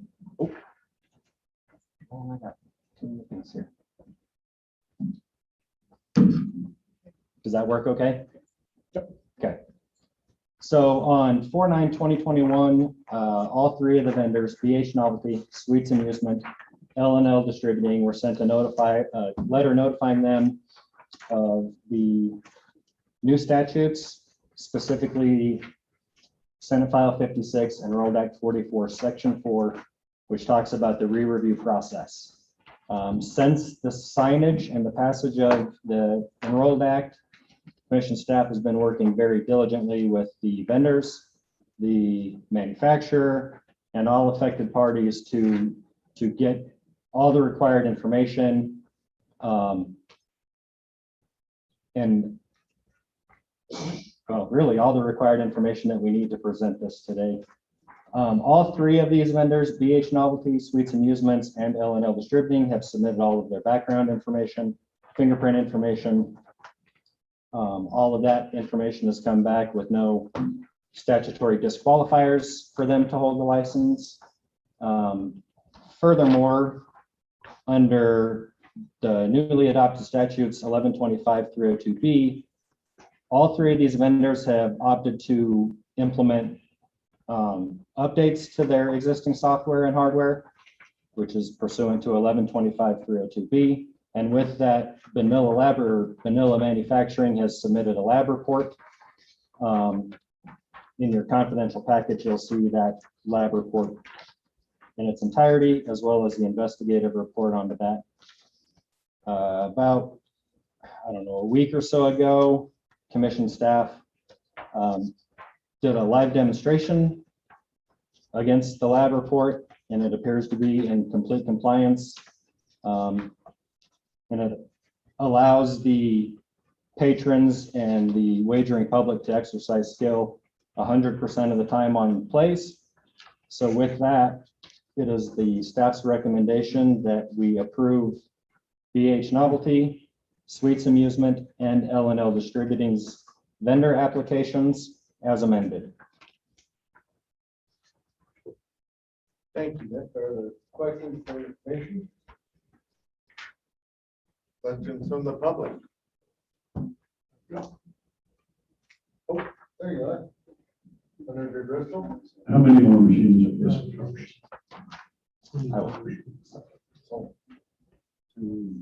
To go into discussion. One moment, we need a motion. Been moved by Senator Watmar. There you go. I'll second. Is there a second? Yeah. Second, Senator Lyman. Commissioner Lyman, okay, been moved and second. Okay, now Senator Driscoll. How many more machines is this going to encompass? It would be 37 machines between the 3 vendors. Those are the 37 that they originally applied for last year in the same locations that they had applied for last year. Thank you.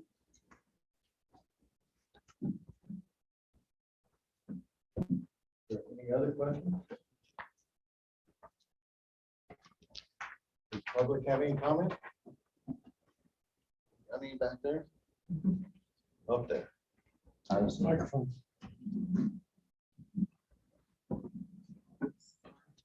Up there. All right, with that, we have a motion on the floor. Call the question. Call the question. All in favor, aye, of approving these? Would you like me to read it? Yes, please. approving B&H Novelty, Sweets Amusement, L&L Distributing as submitted. That's the motion. Call for the question. All in favor, aye? Aye. Those opposed, same sign. Motion carried. Okay, now we have D. A general update. Sure. General update. Where we're at on the other ones? Sure, I can do that. Do you want me, President Davis, do you want me 7B or 7D and 7 or 8B kind of roll in together? Do you want me to just cover both of those? A, B, and C. Well, 7D and 8B. I can do a Basically general, similar. I can do a general update overall on the skill games where we stand kind of currently. Okay, that'd be great. Okay, so we have 2 other re-reviews that we're currently working on. I was actually just notified today that we should be receiving some additional paperwork. We're tracking down some paperwork that has yet to arrive in our office. I've reached out to the vendor and we'll work through that. Another one, we're hoping that within the next 3 weeks, we'll be able to bring that forward to the commission as well. Licensing updates and renewals, we're actually doing pretty good. We have 10 vendors, 306 locations, and I'm currently looking at 379 backgrounds today, all day, every day. So we're doing backgrounds as quick as we get them and getting them out the door. But that's kind of the gist of where we're at. We're about, I'd say about 80% done with all the renewals for the existing vendors. Okay, for the existing ones that are out there and in service right now. Correct. Okay, and then we just approved these Sweets, B&H and L&L to reinstate their machines. That's Correct. So I'll be working with them first thing Monday morning and we'll get that licensing process started and rolling quick. Okay. All right, and then there were 5, correct, to start with? And 5 total. Yep, so we have 2 so left. the other 2, you're in the process of working with them. Yep. Trying to get them up to compliance also. Correct. Okay. Any questions, any public comment? Boy, you guys shouldn't have waited to lunch. One more. One more? How many more machines on the next 2 that are left? How many more machines could be on the next 2? I'm gonna say, I believe it's about 30 total. I can double check that though and let you know. No problem. Oh, no, I don't want that.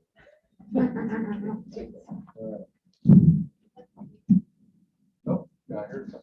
Yeah, somewhere else. Yeah, maybe it would be helpful to know how many total games there for.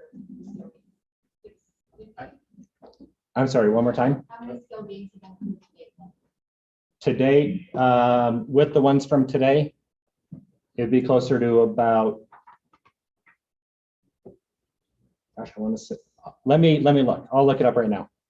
And then I'll let you know. I think it's 650 to 700 maybe total. Yeah, I think it's closer to 9. Closer to 9 with the last number. Yeah. 836 to begin with, plus whatever. We can get that number to you yet this afternoon, the exact number for you. He's feverishly looking for it. I think he's almost there. That's fine. Are there any more questions?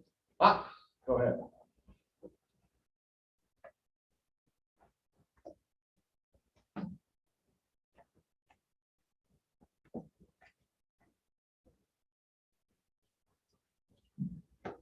Hi, I'm Allie Bohannon. We're working through the process with Mr. Laramundi for getting our skills getting back online, and I just had a quick question. You guys are doing, so our vendor submits the paperwork with the lab report, and then an investigative report is done for the lab report. Is that correct? Well, the lab report, so there's an investigative report that encompasses kind of the lab report, the background the statutory requirements for the background checks. And it's just kind of an all-encompassing report that includes kind of everything. Okay, so I'm just kind of putting together a timeline from our end. So I know it's about 6 weeks to do the background check. Does that include that investigative report? Yeah, And then you guys come to us and we're the location and then redo a shorter version of what our vendor did. correct. Okay. Yep, Okay, correct. that's what I needed. Yep. Thank you. And please feel free to give us a call anytime if you have any questions. You know, we're sure answer those right away. Yeah, thank you. Other questions? Okay, I guess Charlie, with that, we've had everything there. I guess we're on to item number 8, online sports wagering, skill-based amusement game licensing and renewal. Yes, thank you. Item number 8, we just took care of B. What's that? Just to give you an update on the sports wagering and where we're at on the licensing and different issues. We expect to have on the website next week by the 15th, our license applications for sports wagering. That is our plan. Along with that, we'll have several directives. The directives will include the licensing process, testing certification, implementation of geofencing, so on and so forth. Also, the integrity monitoring system program that we'll be setting up, reserve requirements, internal controls, daily reporting format, and then also the sportsbook catalog, the processes for that. Again, we plan on having that on the website by the 15th, and I know that is a bit of an aggressive plan on there. We need to keep that moving. At this point, as everybody knows, we've got the rules are currently in the 45-day public comment. I believe the last day for the public comment is July 31st. And then when we conclude with that, we'll respond to the comments that we get and continue with that process. Hopefully it'll continue to go relatively smooth. As of to date, we've had formal letters of intent from FanDuel, DraftKings, Barstool, Sportsbook, and BetMGM. There are several other companies that have reached out that I think plan on coming into the market as well, Superbooks and some others. So that is progressing again well. I think that's pretty much it as far as the licensing, sports wagering. Another thing that has come up in recent days is the discussion about advertising for the sports wagering and sports books. There's no statutory requirement at this point that would keep them from starting their advertising and marketing programs. So it's reasonable to expect that there will be advertising and marketing out there in the near future, the next day or so. I would expect from all the different entities, they will probably have a disclaimer, obviously pursuant to licensing on those, but I think that's going to be moving fairly quickly. The market is a very aggressive market. I think that's pretty much everything that I had. Nick, do you know of anything else? I don't, but I can answer the number question. It's Okay. 873 to date with the 3 new ones. Senator Ellis, did you hear that? Thank you. Are there any questions from the commissioners? Would you want to give us a recap on the revenue? Oh, thank you. That's why you laid that in front of me, didn't you? We missed that the first go. We missed this earlier. As of, and again, this is a little bit out of my wheelhouse, but we'll get Dee into where she can do this in the near future. Currently, since the first of the year, the sales tax revenue that's been generated from the skill-based amusement games is 2.3 million. The county revenue since the first of the year 692,000 and change. And we've got the charts.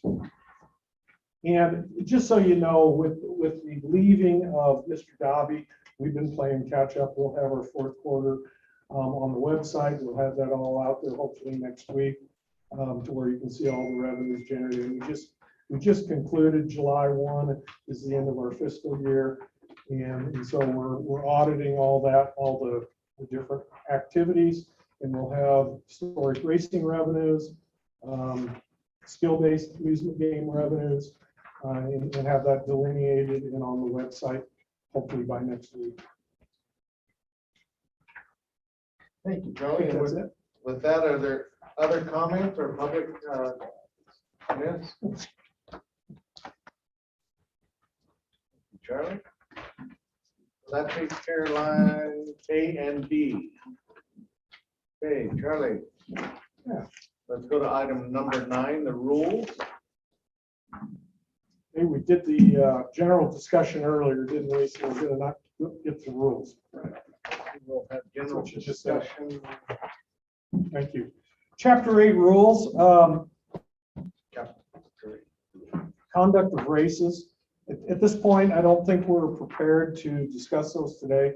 We are planning on the next couple of weeks having some discussions at the racetrack with the horsemen, getting their viewpoints on the rules and different things. So President Davis wanted to keep this on the agenda, keep it as a discussion point.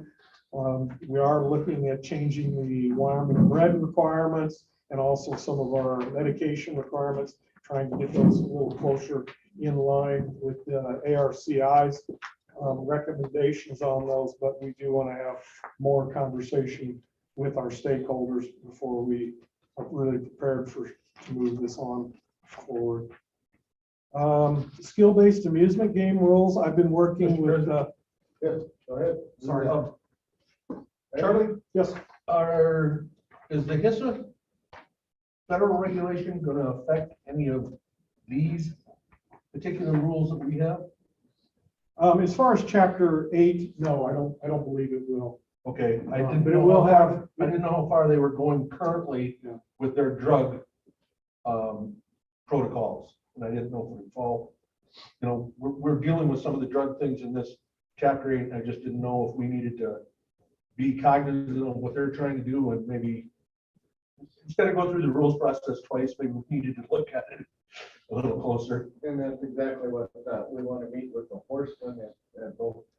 As I've received several phone calls about wanting to revisit how the point system is working and stuff like that. So I've advised the people that have called me to submit written questions to George up there, so he can bring them forth, so we can gather up all the information. So do exactly like you're saying, do this once and not have to do it twice.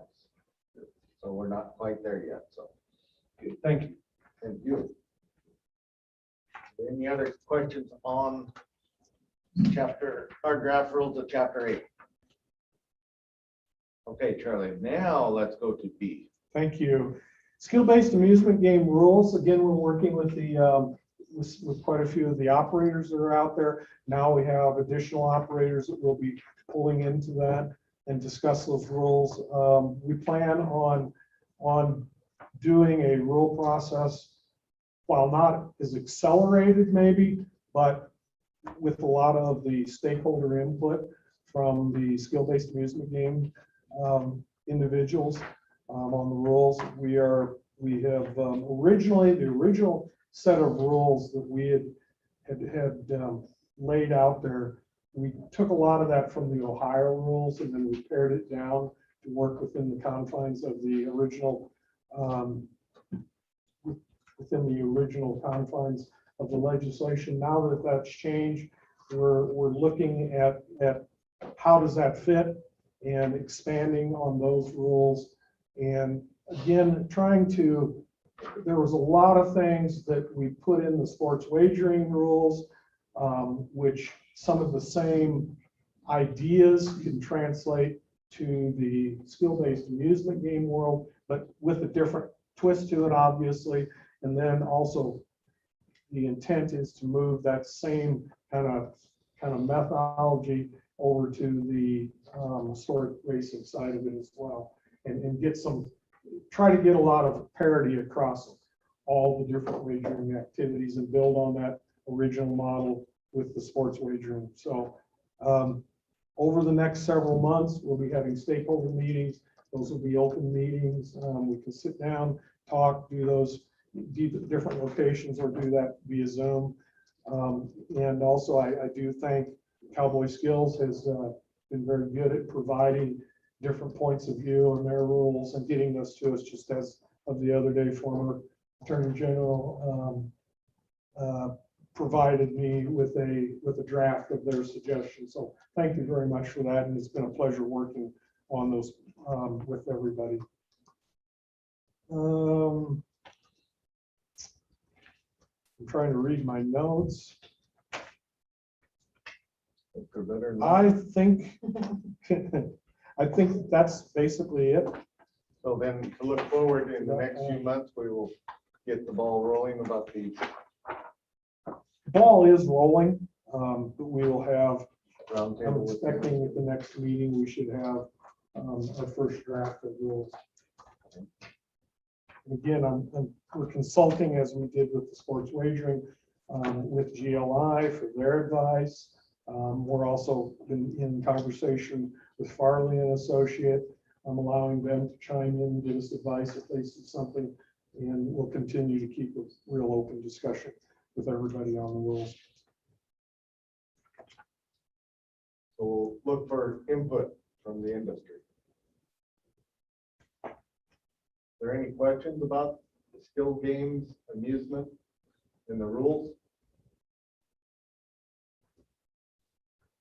And the process that we're about to go forth with? Oh, there's a live one. Yeah, just a quick question. Thank you very much, Mr. Chairman. Just ask if you intend. Gotta try. Gotta come down in front. Oh, all right. If you'd identify yourself and who you represent. Certainly. Thank you, Mr. Chairman. Nick Adopian, and I represent Bank Shot LLC. We just ask if you intend to follow that same stakeholder process that was noticed via the distribution lists or the WIO.gov sign up that you guys have, that the commission has. Beginning the rulemaking process for skills games. Yes, I think the answer is yes.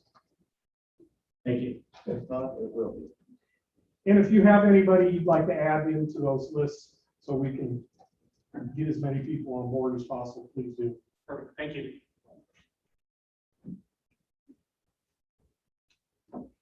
Okay, with that, general discussion on skills-based amusement games. Comments? Is there any comments from the operators or the vendors on how the process is going for you?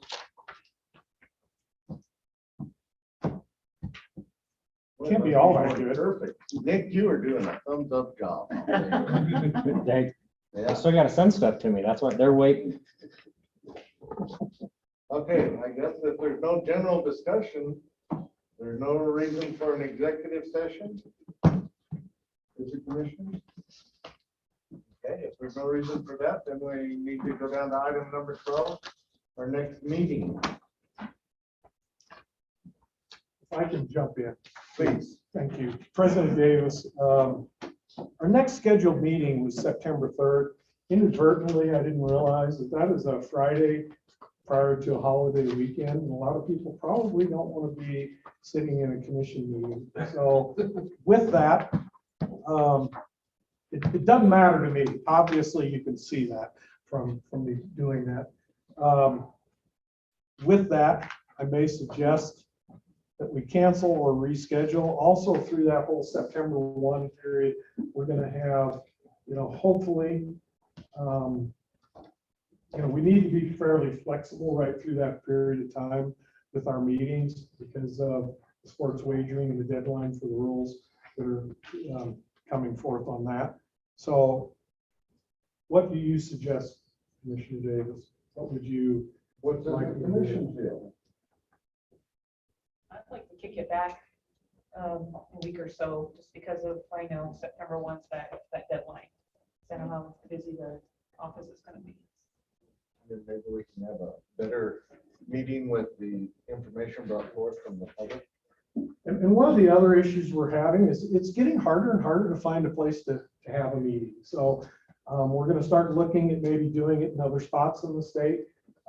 We've talked today and we've talked several times about maybe going over to the casinos, having a meeting over there, doing some things, and also potentially maybe having a meeting in Cheyenne or something like that around. So we had to move this meeting because I didn't like our venue we had, so then we moved it to September 3rd. So I guess, shall we cancel the September 3rd meeting and then look to reschedule at a later date?